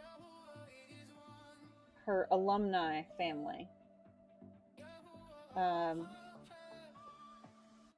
believe this is from college, I would assume. So what Stacy did was, honestly, something that I thought I had already done, and I'm just gonna say I wish I'd done it sooner. It's something I was in Palal about, because sometimes I get stuck in my executive functioning, and I don't know how to articulate what it is. Surprisingly, you might not know this about me, but I get stuck in loops sometimes, and so like I just got to a point where I was just Palaling, like, whatever I need to do on my end I know works is not the answer, but whatever I need to do, I need to wash myself free from all of this. You know, I don't want any blood on my hands, none of that. So whenever Stacy sent me this, by the time Stacy sent me this last week, I had already been in Palal for that, you know, for probably weeks, if not months. Because I was just at a place I guess I didn't know how to express myself when it comes to the people who know me in real life. And not that this would be an in real life interaction, but for some of us, this is as in real life as it gets. You know, talking to your local people on Facebook and all that stuff. So this is what Stacy sent to her alumni, and I'm going to put it on the screen here for you to read.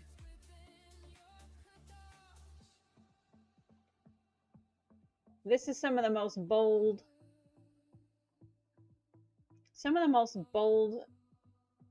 statements I've seen for Yahuah, because it's not pushy, but it's very to the point, very matter of fact.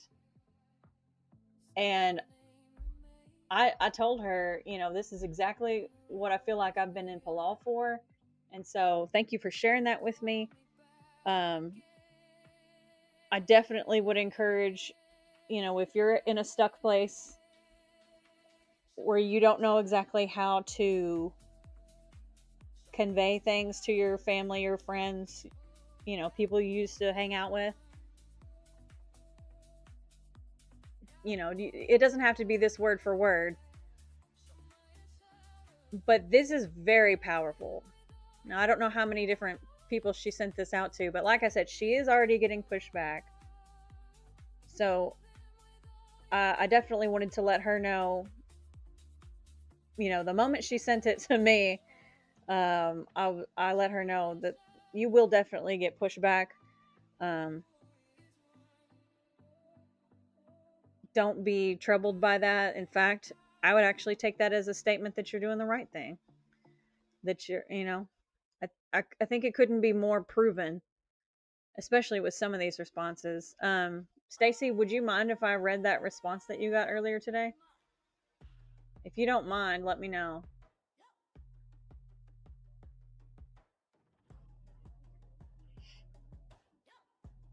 Yeah, screenshot this. She writes, "Hi Brian and AU alumni."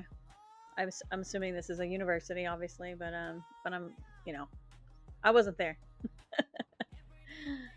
She says, it is wonderful to hear from you and to catch up on everyone's lives. I wanted to share an update on my own journey, which has taken an unexpected turn regarding my faith. As of October 2025, so she's letting them know. This is the side of the line I'm standing on. As of October 2025, I am no longer Christian. And she didn't disrespect them. Notice she didn't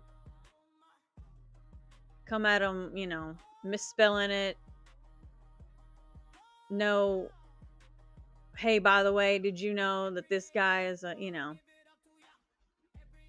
is the Antichrist and all that kind of stuff. It's just, it's to the point, and she's not stirring the pot.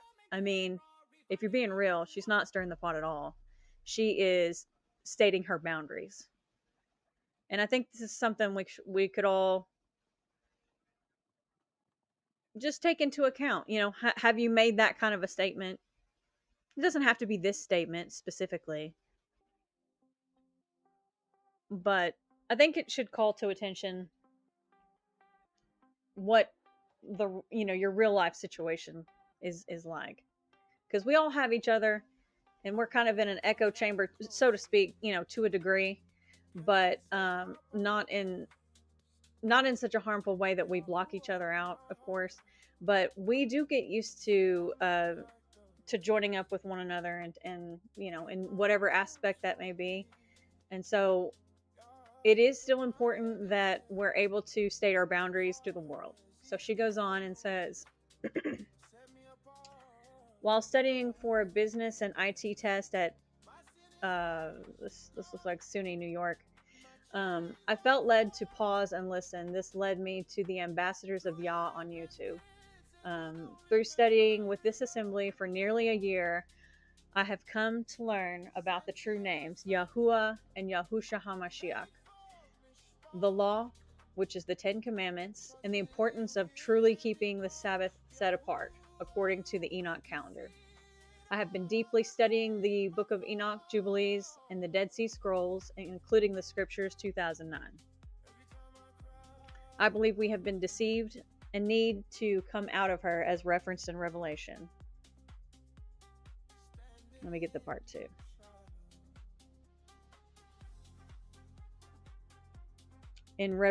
Referenced in Revelation 18:4.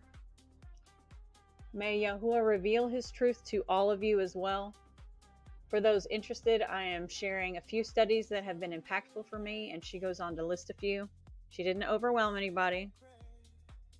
She just really clearly stated just a few bullet points, because trust me, this information is going to be overwhelming for people who, if this is really new information for them, or even if it's just something that they're just really actually considering for the first time, you don't want to overwhelm them too much. Stacy, is it okay if I share your response that you got today from your classmate? Anyway, she just ends it really short and sweet. Much love to all of you. At your leisure, you can also find more information at the ambassadorsofyah.com website. Sincerely, and she gives her salutations, HALAL YAH AD. As you can see, she didn't try to poke or prod the beast at all. And anybody who finds any offense in this, sorry, but that's their issue. Okay. So this is something I'm going to take and adapt as a template, and I wanted you guys to have access to it as well. And thank you, Akot Stacy, for being a bold example and for following through with what the Ruach HaKodesh has led you to. I think it's an important lesson for all of us to not to get too caught up in our own little sphere, that we're not making an effort to reach out to others in the real world, because there's still a few left out there, and you don't know who it would be. And Brooke hit on a good point there, that we may think that these are friends and family, but this is actually gonna bear their fruit, whatever their fruit is. If it's rotten, you'll see it. If it's ripe and it's ready and they're looking for more information, you will know that.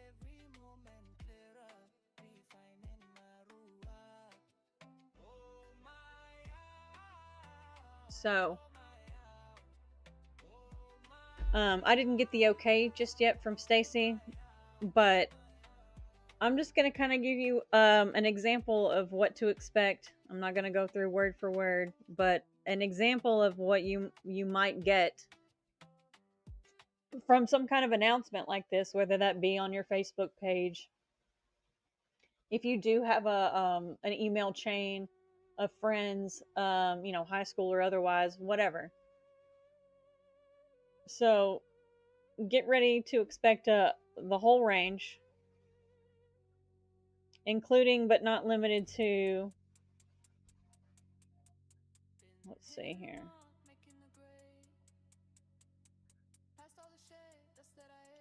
Oh, here's one you might get.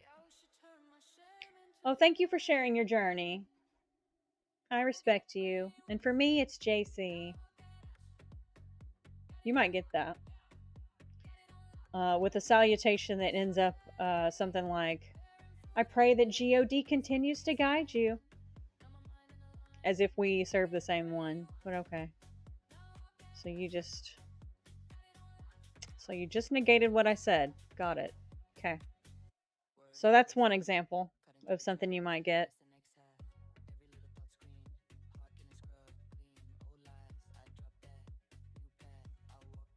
And by the way, you actually don't have to reply to any of these if, you know, if they are offensive. Um, I I would be more inclined to only richly answer the ones that are truly thirsting for knowledge. Other than that, I would keep it very short. But that's just me. Um, Here's a short response you might get. Um, let's see. Oh wait, this one's not very short. Oh, thanks for the update and thanks for letting us know how you are. And we're so sad that you're not an X-Gen. Oh. But we all have free will. And it goes on. And you've been such a valuable member. You know, just laying on that shame, or attempting to lay on some extra shame, right? And you've contributed so much. Oh, you're so wonderful. But unfortunately, we're going to have to remove you from this group now. Excuse me, what? Oh, yeah, well, we're a Christian group. Oh, okay. I just don't see how keeping you in the group would be productive since you're not an X-Gen.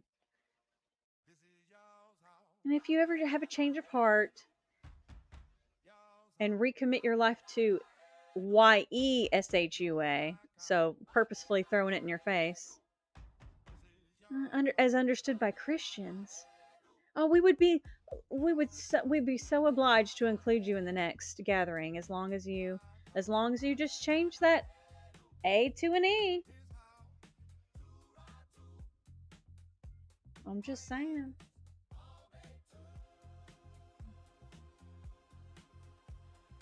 The enemy comes in the brightest shade of white. You can think of the set apart Rome as being the purest white, and the enemy would come in one shade darker than that. Do you know what I mean by that? In computer language, there's something called a hex code. I think it's FFF that makes the brightest white you can get in the hex code. And a hex is how you make the pixels on your computer to be a certain color. So right here, FFFFFFF.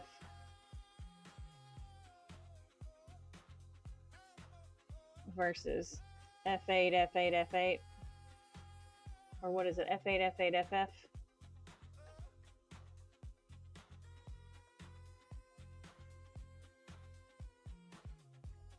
But that's the level of deception I'm talking about.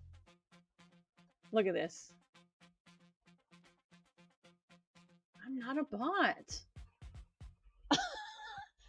I always get that I'm an AI or some kind of bot.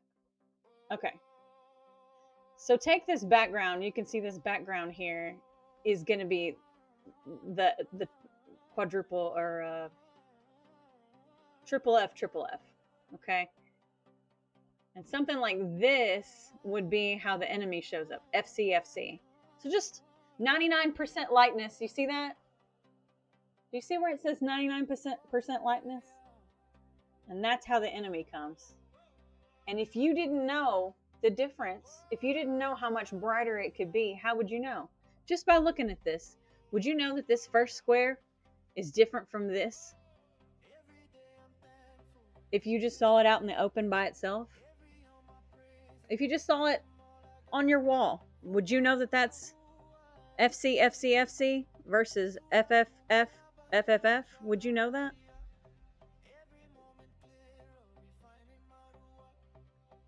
And that's what study to show yourself approved is all about. And that's what people are going to miss whenever you get responses from if you get responses. I don't expect that many people will say anything whenever I post this on my wall. or my version, you know. See, I knew somebody would know what I'm talking about with color. If you just saw that color out there by itself, how would you know if that's FCFCFC versus triple F triple F? How would you know? You've got to study. Cannot stress it enough.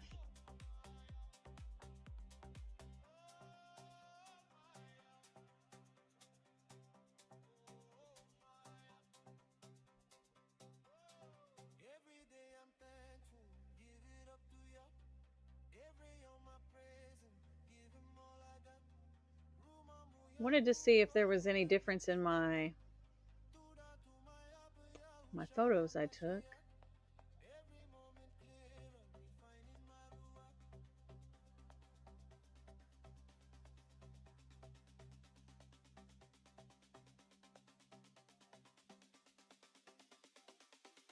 These were just over the last couple yums.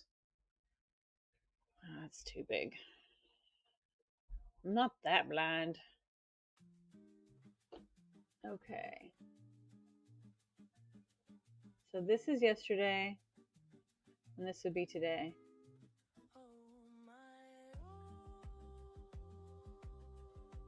So in this picture, you can see the sun's already up, but there's just too much cloud cover. This was today.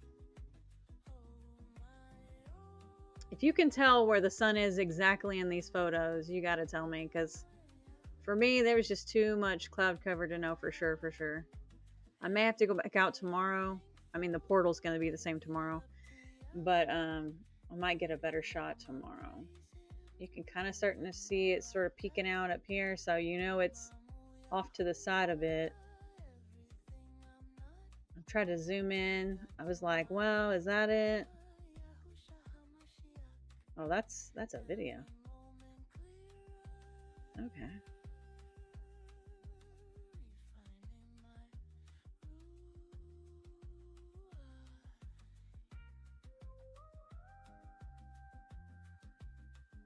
Oh, this is the video. I sat it and forgot it. Not really forgot, but I kind of wanted it for time lapse too. Okay, so that one, not really much to see there. Next. This is when I started to change the camera angle, because I was like, well, maybe it's already up and it's just I can't tell. So I may have to go back out tomorrow.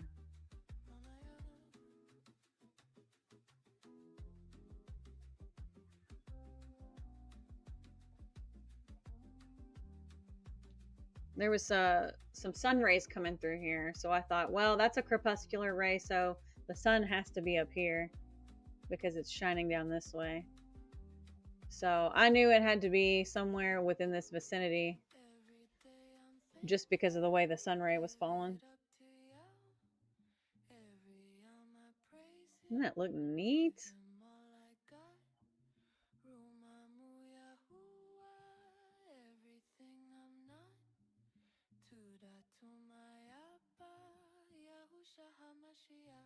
Get some swirl action going on there. Sorry, Stacy, I'm unsure what you're saying there, girl. Did I misspeak on something? Let me know. There's a picture of the same swirl action. I was trying to get in focus, and every time it bumps, that's the cat. The cat kept bumping the tripod. She loves me. That was my best guess on where the sun was. If you see something different, tell me. I'm not a scientist, just a student. Okay, so compare that. We think it's probably in this region, which is not very, I'm not really narrow it down very much. Apologies, but that's my best guess as a non-scientist. Okay, and then where do I start? This was the cat. This is the outdoor cat. Her name is Shadow. Shadow Man. Look at her. And she follows me anytime I'm outside because that's where she lives. Okay, so this was, let me make sure this is the right day. Oh, that's not the right day. Okay. 6 August, 6 August, 17 August, 17 Augustus. Okay, so this would be yesterday. Okay, so you see how much different this sunrise looks than the one we were just looking at, where we're like, I don't know, where is the sun? I have no idea. This one you can pretty much tell even before it comes up. You can see just by the rays where this one's gonna be. Yeah.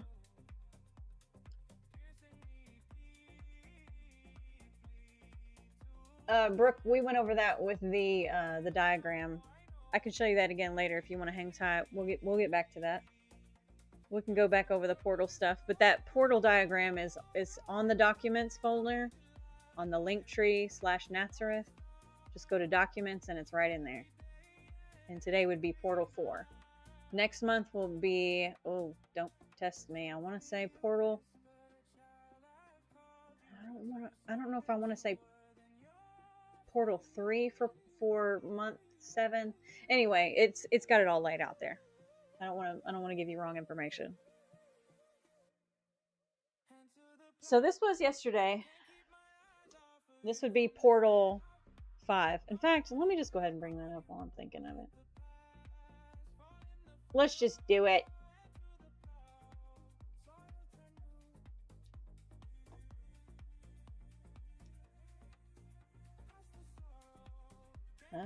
Come on. Right here. The 364-day diagram. So we just came out of month 5, right? 30 days. And that was the 5th gate. So now today we are 6th month. This will be 31 days because the 31st day will technically be the Takupa. The changing of the season is the Takupa. We can look that word up too if you need. So we are now in the 4th gate. And I said it wrong. I said the wrong month, but it is the 3rd gate. So once the fall equinox occurs, and you can do that map out like we were talking about earlier in the beginning of the video, all the walkthrough videos on how to do that. And that Takupa will be the only day that you get the straight line shadow. And then the remainder of those days will be, the remainder of those 30 days afterwards will be the 7th month, 3rd gate. So what we looked at previously where we couldn't tell what the sunrise exactly was doing, that's today, the beginning of this period. The 4th gate, the 6th month. So what I'm showing you now in photos would be the 5th month, the last day, right here on the precipice of the 5th gate. Okay. So this would be it. This was yesterday. And you can tell by the way that the rays are coming out, you can see exactly where this is coming from. It is pretty much dead center. Well, it's going to rise, and when it rises, it kind of comes this direction, like this. But it's pretty much dead center right now, even though you can't see it for the trees, literally.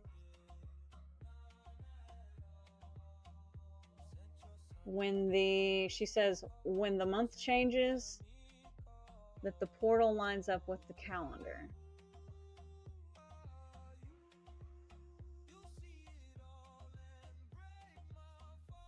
Yeah, it does change on the new month. Yes, that's correct.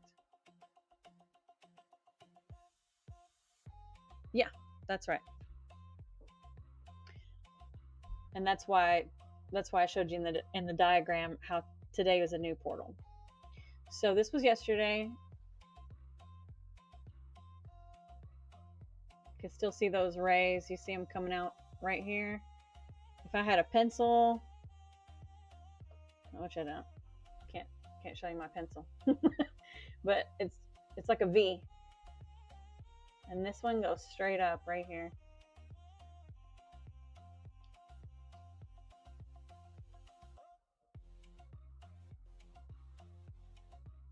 I really like the way that this was coming through the trees, and I got this on a previous video, I guess some of those earlier August videos, where I really zoomed in on this, and it looks like it's burning. It looks so neat, kind of like on movies where they zoom into a fireplace after they threw something in the fire. That's kind of what it reminds me of.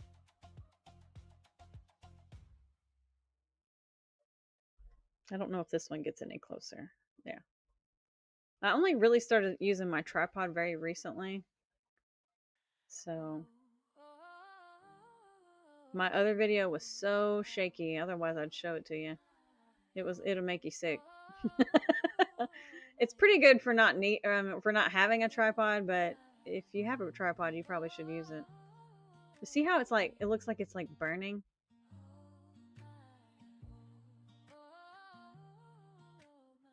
I thought that was so cool. That's YAHUAH.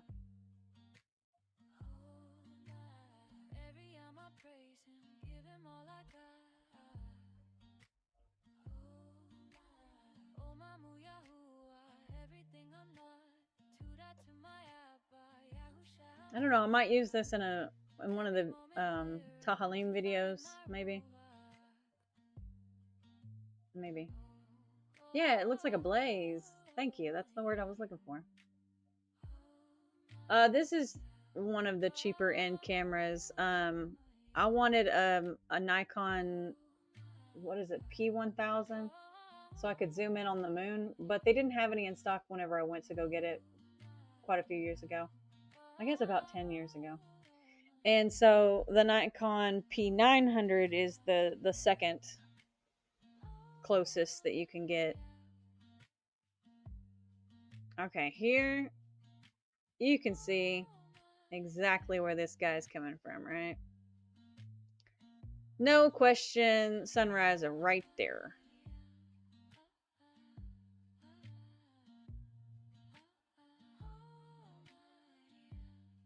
I'm gonna get a little bit more blaze.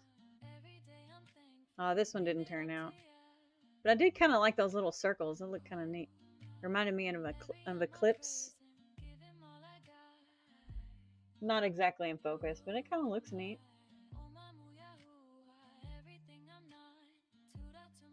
That's better.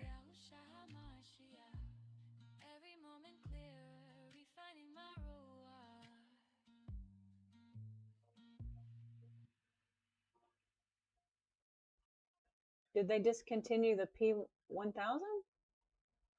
I never heard that. But I do know it was really hard to find. It was, especially once the flat earth thing got out. They couldn't keep them stocked at Best Buy when I lived in California. They couldn't keep them stocked over there. So that wouldn't surprise me if they had to discontinue it because people were getting too smart. Check this out. Did you see the way that... Watch here. You see where this... I don't know why my eye's drawn either right here on the edge or here. But watch how the light passes over it. You can see it like it comes from the back side over to the front side because the light is just so overwhelming.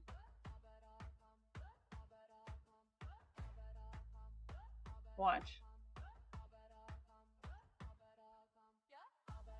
And then it just gets swallowed up in all the light. And you don't even know that there's this leaf there anymore. It's just swallowed up in light. Look again. Leaf. No leaf. No leaf.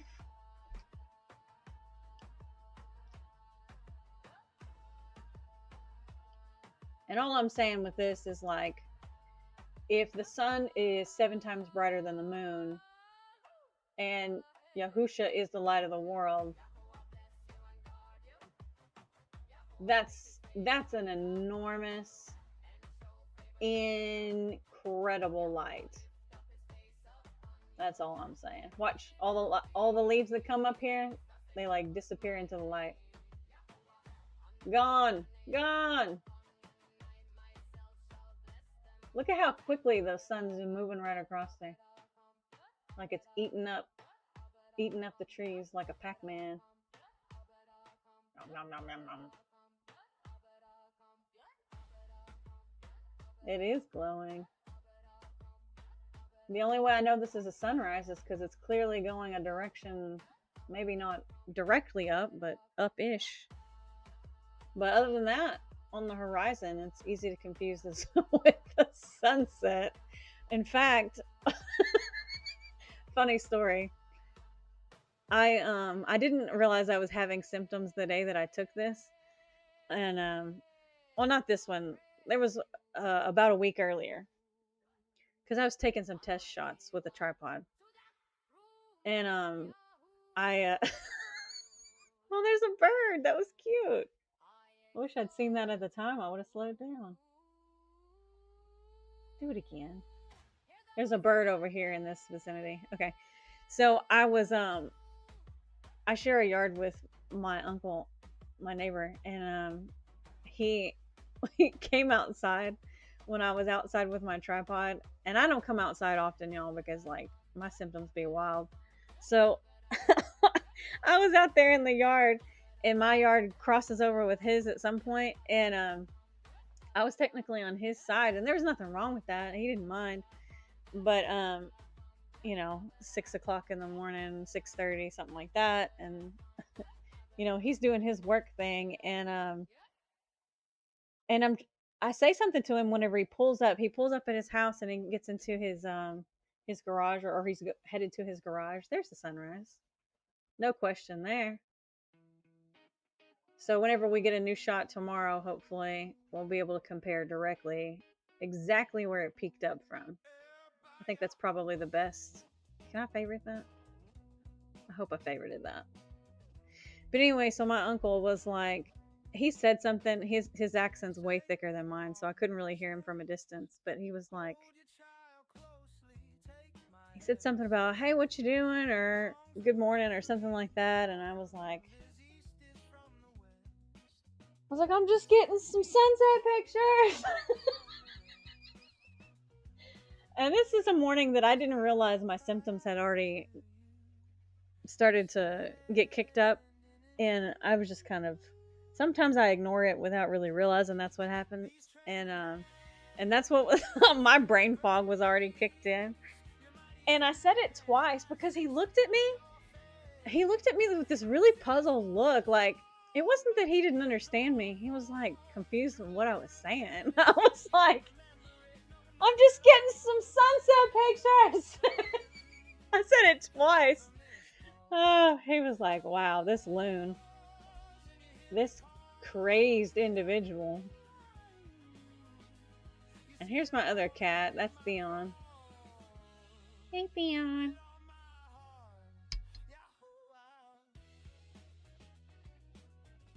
That's the indoor cat. He has a brother. But I love a good lens flare.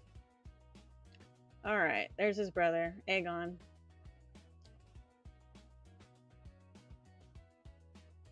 They really liked it when there was hay out in this field a few weeks ago. And I think this is probably going to be the last one. Oh.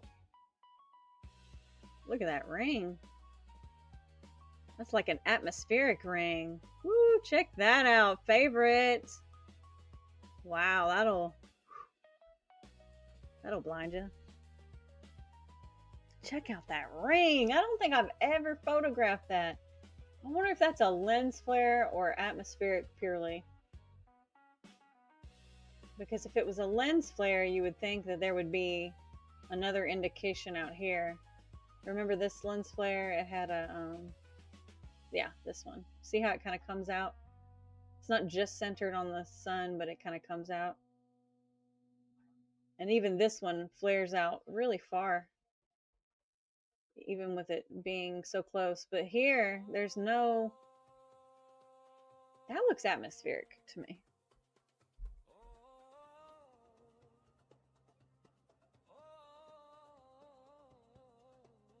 Yeah. To be honest with you, Sophia, I don't know how I haven't blown my lens. Some people say that you need to like protect your lens. Sure, I mean to a degree, I'm sure that is true because you know a magnifying glass. I can remember when we used to terrorize ants on a daily basis in the schoolyard with a magnifying glass. I remember that. So yeah, there is kind of a lens, a physics aspect to this lens magnification. But I'm not understanding because, like, especially with these eclipse photos, I might get to show y'all if y'all want to see the eclipse photos that I took on, what was that, 2024? 2025? I think that was 2024.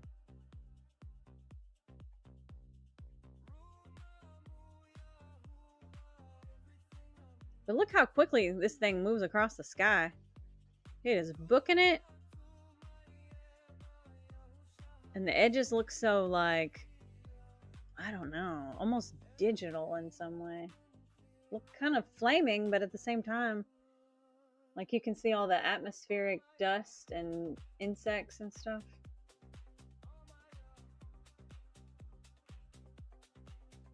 About to move out of frame.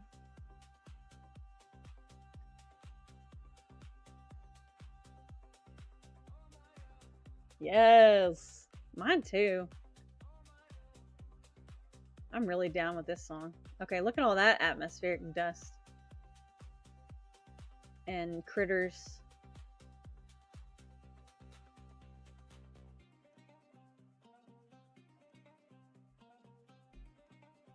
If y'all want to see the eclipse photos, we can do that at another time or today. Just let me know if you're interested at all.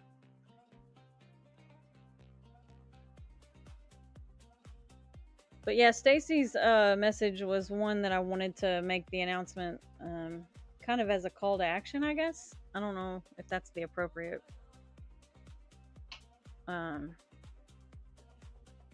I did think it was really important that if you haven't made a stance, like I thought I'd made a stance, but you know, I got to looking at that and I was like, I don't know if I've made that kind of stance. Like that's very, very, very bold, and I need that. I need that boldness. You know, I need to have the boldness of Yahuwah more.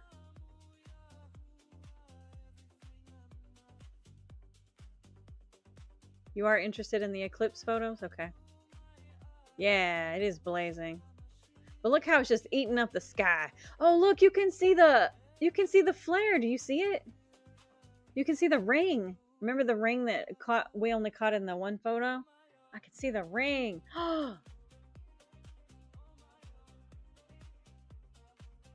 Do you see the ring? It's like a very light orange.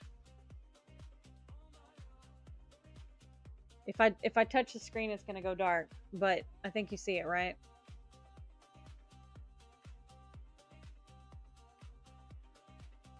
I wonder if that's like what they call a sun flare, like I don't know, as far as like how far it'll come out. The ring of fire, thank you. Yes, that's what I'm talking about. But who knew that there was like a visible ring around the sun? Like you can't even see the sun normally to know that it's there. You'd have to catch it on the horizon to know. Okay, so it's kind of moving up and over, right? Which I think is cool. I think that's such a cool shot. It's just burning it up.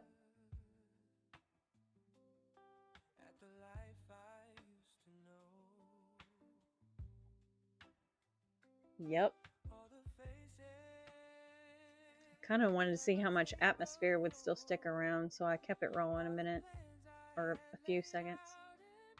Still get some atmospheric dust. There's a bug.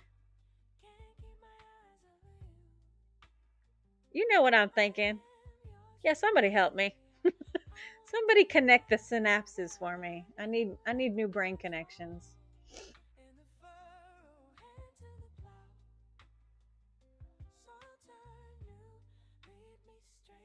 What time do you pull all the high noon?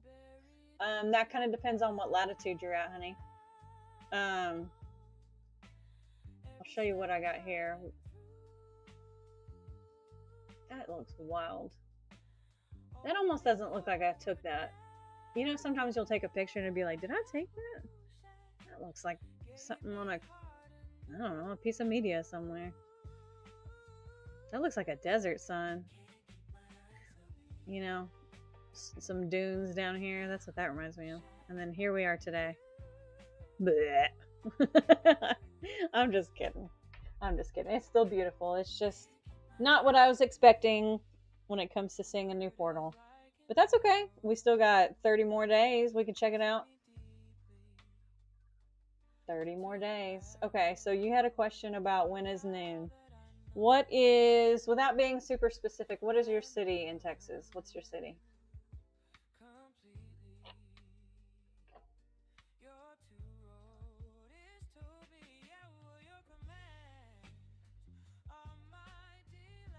Yeah, it reminded me of something you might see in a movie, because it's like, usually you have to edit it to get it that way, so I guess that's why it reminded me of that.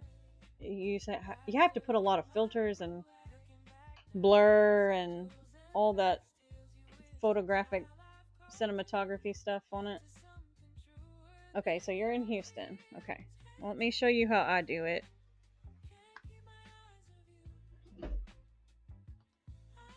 Sorry, I gotta plug up my phone. It's gonna go on me.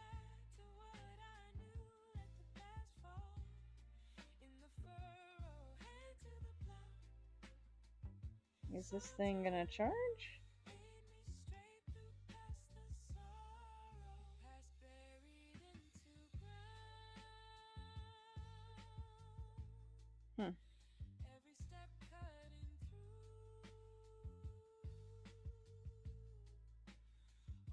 Hang on, I gotta get a new, I gotta switch my devices. This one's about to go on me. I'll come right back. Promise, I promise. BRB.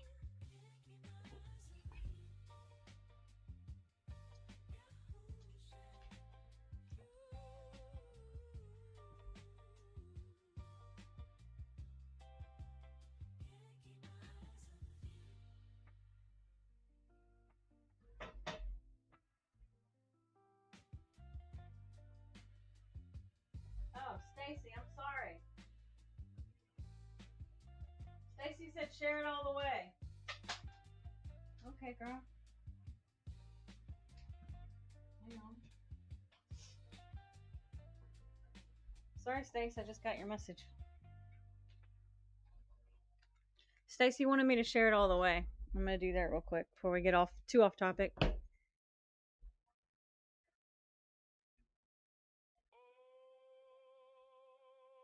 So, in response to what Stacy sent out to her alumni, this is pretty much word for word what she got, and she wanted me to share this with you for feedback purposes. So if you have any feedback, Stacy should be in the chat still. Okay. This is one response she got here. Thank you for sharing your journey and what you have been studying. I respect that everyone has their own spiritual journey, and I appreciate you being open about what you have come to believe. For me, my faith is in JC. She spells it out. My faith in JC remains very important.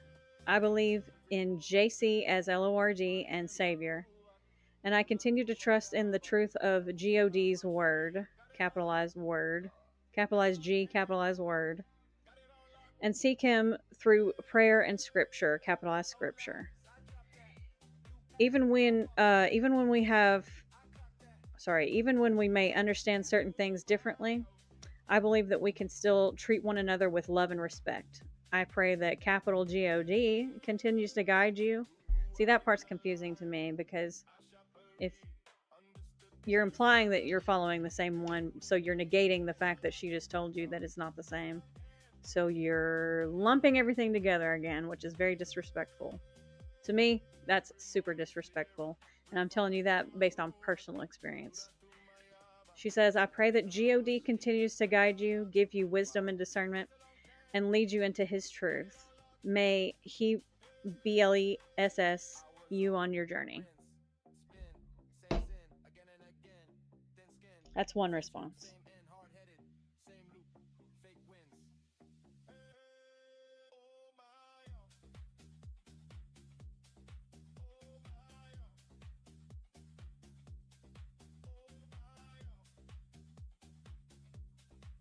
Another response that she got goes something like this. Sorry, I put down the chat.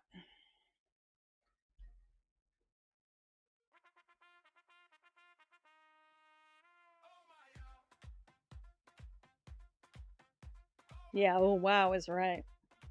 That's like a slap in the face if you ask me. Just me. Yeah, oh wow is right. Just me. So the other response she got here goes like this. Hello, Stacy. Thank you for sharing your update with us and letting us know how you are doing. I'm saddened to hear that you are no longer a capital Christian. Capital C Christian is what I meant. But we have free will to decide what each will believe. You have been a valuable member of our group and contributed so much to our decisions these last few years. You are a wonderful person. However, you might as well have just put but and negated everything you just said. But okay, she says, however, unfortunately, I will need to remove you from the group. Since the purpose of the group is Christian, capital Christian fellowship. But since that's something that you no longer identify with, I don't see how keeping you in the group would be productive. Since you now have have very different views than the rest of us have, and the discussions could be difficult. I mean, it was a nice belittlement, but it was still a belittlement. Nice means ignorant. It doesn't mean much. She goes on, if you ever have a change of heart and recommit your life to Yeshua, which I don't know who that is, as understood by Christians, capital C Christians, and please let me know, and I'll be glad to include you in further gatherings. That's a submit or get out. Submit or get out. Submit or get out. We don't have room. You either submit or you get out. Feel free to keep in touch with any of us individually, but as a group, I can't allow for spiritual confusion in the emails or gatherings. So it's okay. On our level, if you want to speak to us one-on-one, but this tells me as a group, we're going to be talking about you. That's just what it says to me. That's my personal, maybe female interpretation. That's my interpretation. What did y'all think about that? And bye. See you. See you later. I would not feel bad leaving that group, is all I'm saying. To me, that's further confirmation.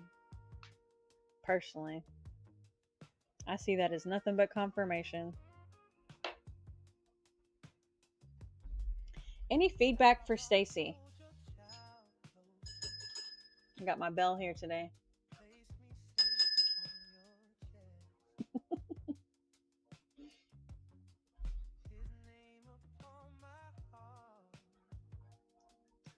Yeah, it is very corporate. It's very quiet firing. If you're familiar with a quiet firing, where they want you to quit, but they can't actually fire you. And so this would be kind of like that. Like that's the same speak, the same cap. You put on the same cap to say that. I think that's a great assessment. Very corporate speak. It's very kill you by the cubicle. Death by cubicle, which I don't think is an accident, you know? Death by cube. If you know what the cube is, The cube, you know, the cube of Saturn, that black box that they worship. I just find this interesting, and I don't know if anybody else realizes real life. See, right here. That's a cube. There's one in Santa Ana, I know. Cube, black. Maybe if I just simplified it. Santa Ana. Yeah, that one at the Discovery Center. They've got them all over the place. There's the one at Mecca or whatever it's called. Anyway, so the meaning is Saturn, but it's also this cube unfolded. Cube unfolded is a CROSS.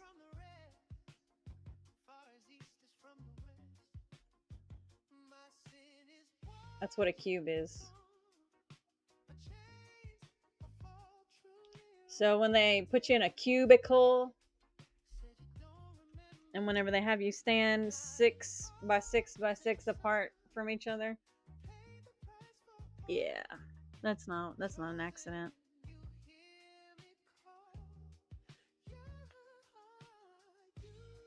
What questions did we not address yet? I think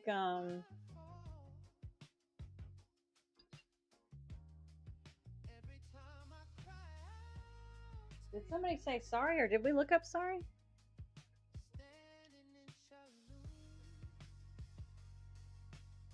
Maybe that was when we were coming back. We're coming back for you, sorry. I think. I don't think we looked it up. Oh, yes we did. Or I've seen it before. Yeah. My memory just lapsed on me. Okay, what else do y'all want to see?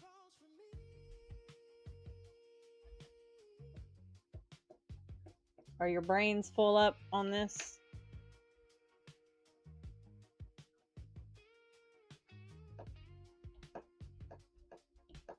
I'm going to try to have some photos of the sunrise at some point this week. Hopefully tomorrow. Any day within the next 30 days will work, but I really want to get the portal before I forget about it. I'm curious to know if from this latitude it changed. Okay, so we were looking at sunrise and sunset in Houston. I do know that.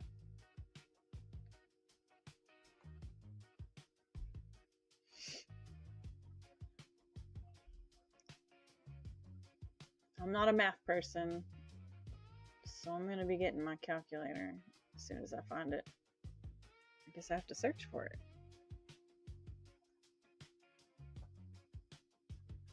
Big old calculator. What is all that for? Who needs that side tab? Nobody. Okay. Houston. Usually it's going to be on like weather.com. I don't know why it's not giving me a weather.com or something.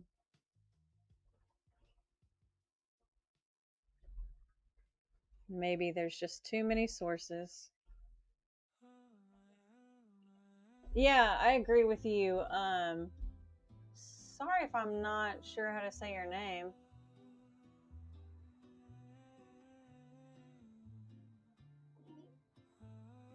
Yeah, I'm really not sure how to say your name. It's double, ends in ya. But I agree with you there. Your comment. It could have been worse. And even if it is worse, it's definitely not to be taken personal. It's just personally, as far as taking things personally, it gives me all the proof I needed that Yahuwah is the narrow path, that Yahusha is the way.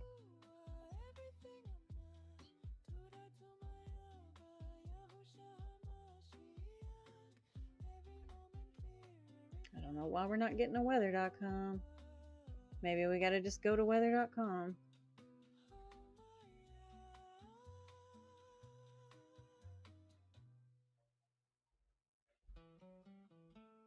Sorry, I gotta send a text really quick. I gotta pick up my car tomorrow.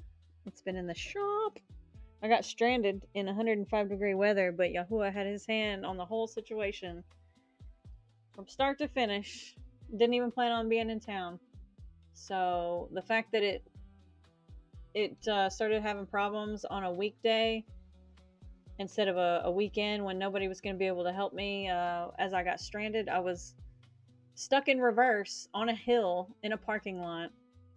Couldn't get into park, couldn't get into any other gear. And my mechanic happened to be at work for another hour and maybe 20 minutes, and I called him within that window. So it was all, despite the fact that it was super hot, the worst symptom I got that day was brain fog, and that is a praise report right there. The fact that that's all I had, I mean, I woke up with a headache the next day, but that's pretty amazing. So I'm not seeing Houston. Houston, we have a problem. Don't copyright me. Usually it's down here on the app or whatever app you're using. Let me see what app my phone uses.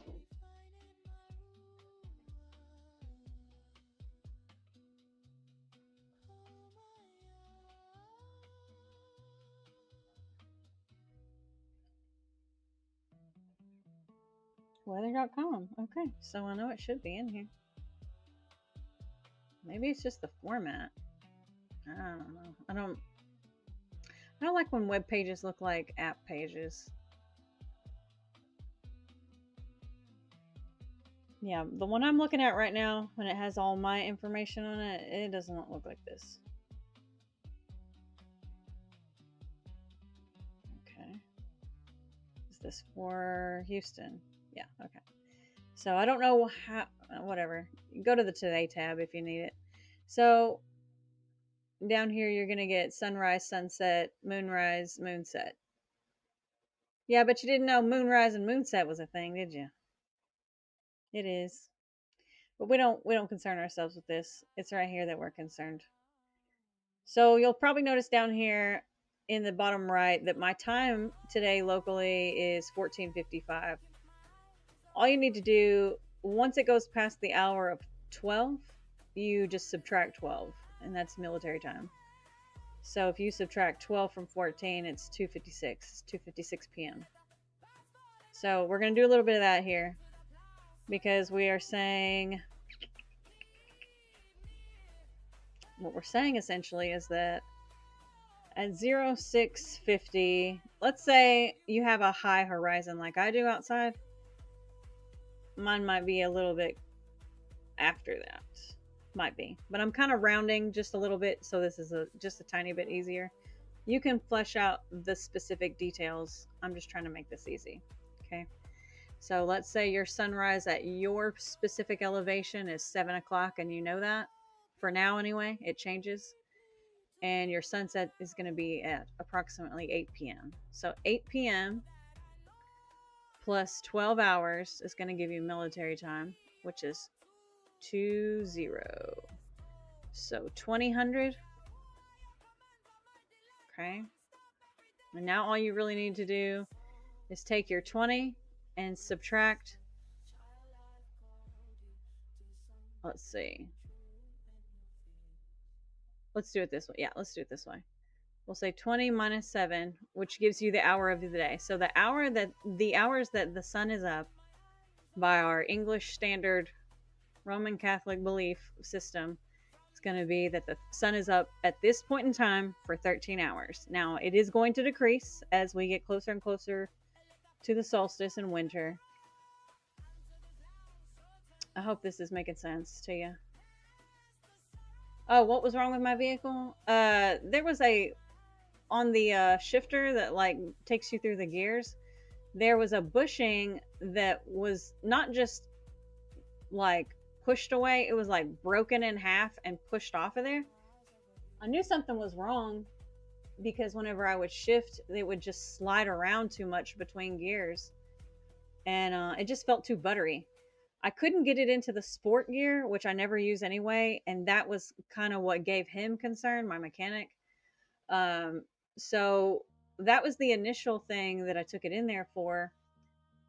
He had built a temporary fix whenever I had it in the shop, and then whenever I got stranded a couple days later, he said it was, first of all, it was so hot, you know, outside and inside near the engine. He said it's literally 300 degrees or more. He couldn't get in.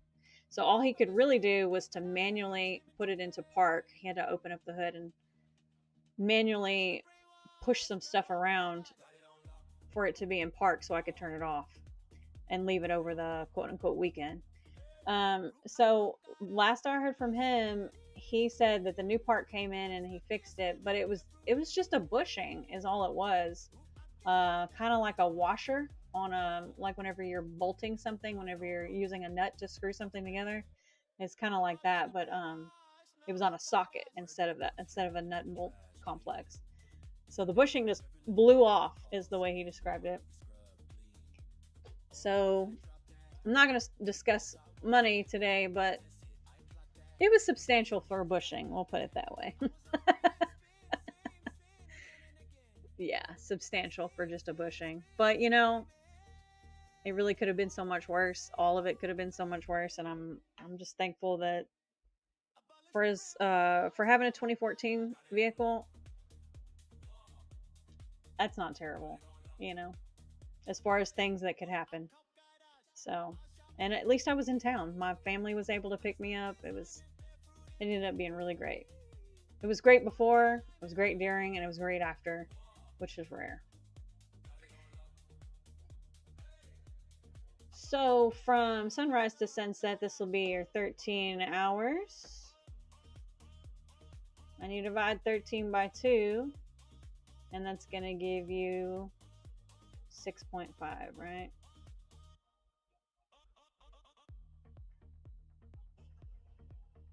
So now what you're going to do is you're going to say, okay, if 6.5 hours is the halfway point, so you're saying, aka 6 hours and 30 minutes, that's what you're saying, right? For math purposes, it shows up as 6.5. So all you're going to do is say, okay, back to sunset. So sunset plus 6 hours and 30 minutes. So you already got your 6.5 in there. 6.5 plus 7 brings you to 13.5. Anybody want to take a guess or a calculation rather at what 13.5 would be in time?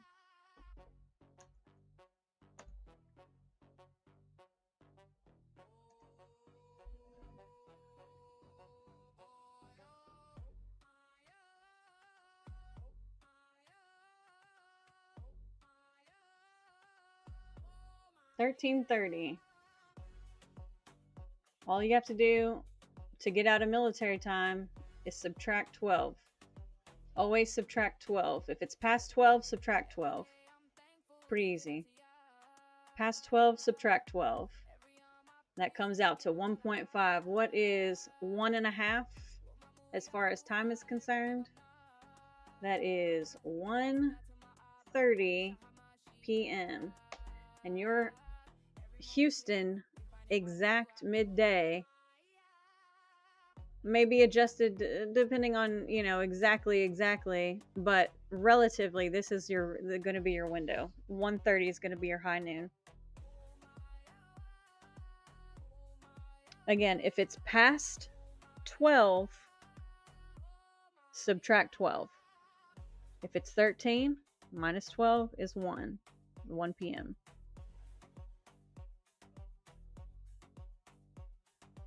If the clock says 20, then minus 12 is 8. So it's 8 p.m. If somebody says it's 2300, you know automatically that's 11 at night.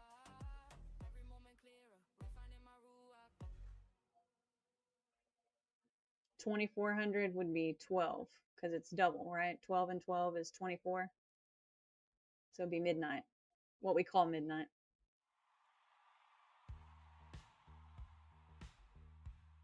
Any questions? We went on here for a little while. I wasn't sure what all we'd hit today, so other than the announcements, I'm pretty much prepared to do another Origins later this week. If y'all want to bring some verses that you're curious about the origins of, or maybe it's something that you've looked up and you don't understand, or maybe you don't, maybe you just got stuck somewhere. You know, that's what we're here for. We're here to help one another.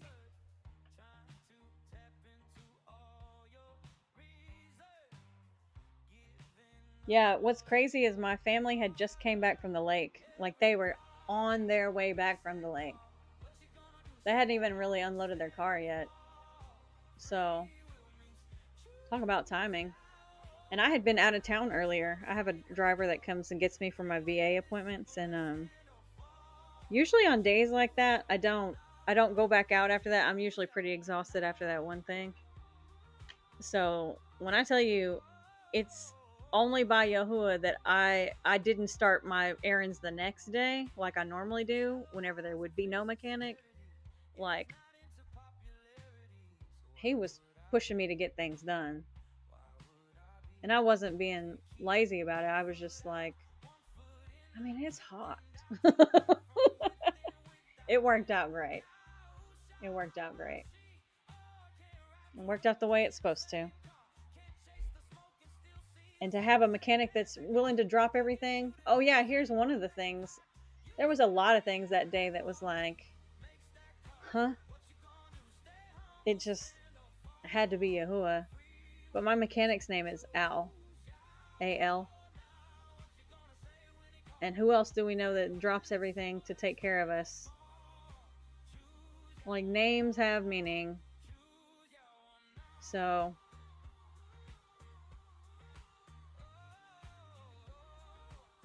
really interesting stuff.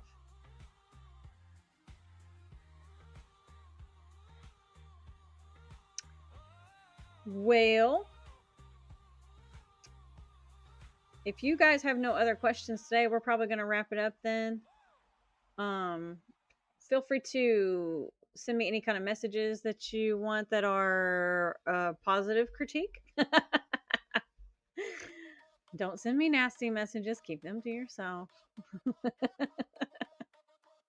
My email is over here, natzareth7@gmail.com. All the music you've heard today would be from @Nazareth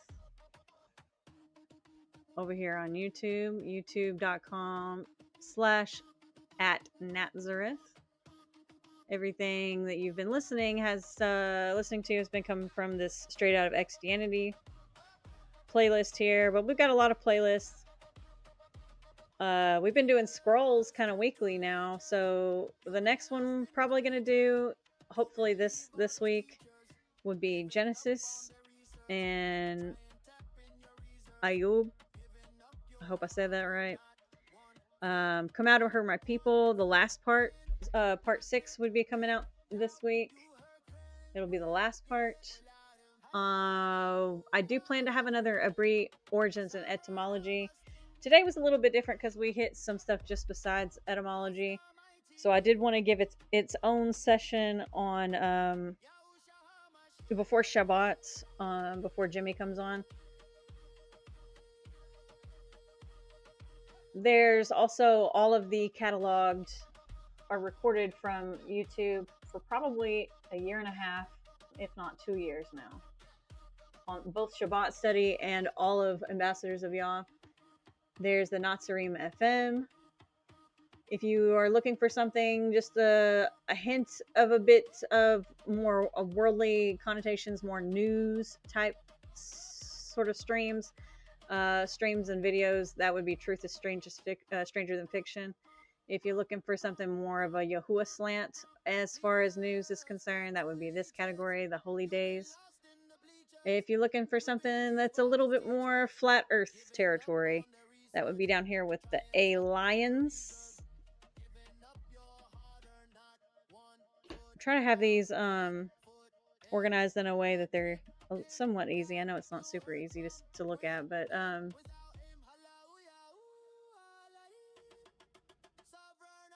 get your calendar over here and at ambassadorsofyah.com. Both of these places we have the calendar in PDF form.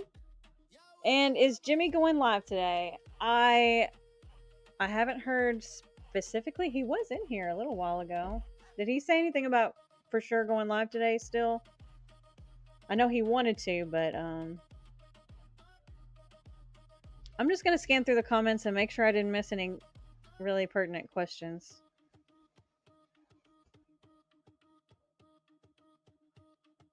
Did anybody hear from Jimmy on if he's for sure coming onto a live?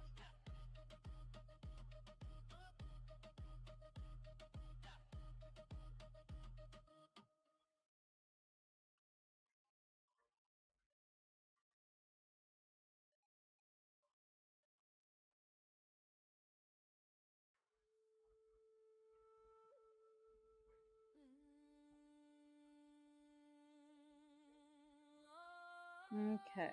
I'm not seeing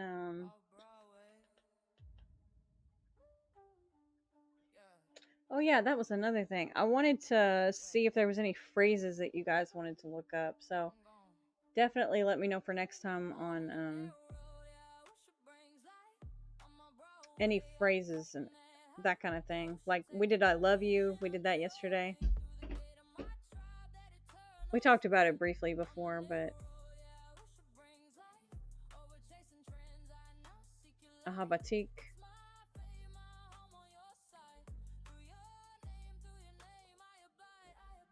I think so be it might be a phrase we could do. And I believe that is kanhua, but we could look it up in real time. I'm going to put that on my list. Already did sorry. I'm going to say next time we'll do so be it.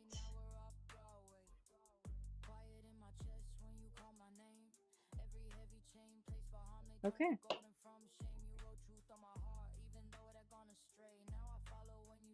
Oh, like a greeting? Oh, did somebody say greetings last time? I may have missed that. Greetings all or something like that. Because you have to, again, put on your Bibli cap, your Bible cap. And how would they have said it in the... I don't know why. I always think of it like an old English, like a Shakespeare thing. But I guess that's just because I don't know the culture it came from as well. So I think Shakespeare is the closest in my brain. So yeah, think about the different phraseologies that it might be, and that'll be tremendous in helping us get to that point. So be thinking about it. And you can even do a little research here and there between now and then, between now and Shabbat, just to, kind of type into to a search and put verse, quote, greetings everyone, or something like that. So you can do, it doesn't take a lot of time, just to kind of, I don't expect a lot of results, because we're all even a lot of times you'll see here, sometimes I'll hit a dead end and I'll just have to kind of start over. So don't feel discouraged by that. It's just part of the process. Sometimes it's going to feel like a failure, but it's just not. You're just not seeing the full picture yet,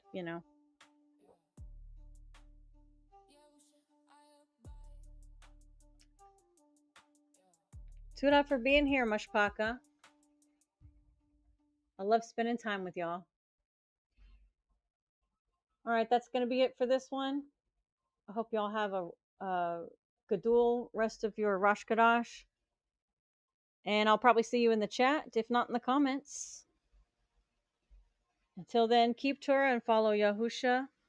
Ahabatik Mashpaka. Halal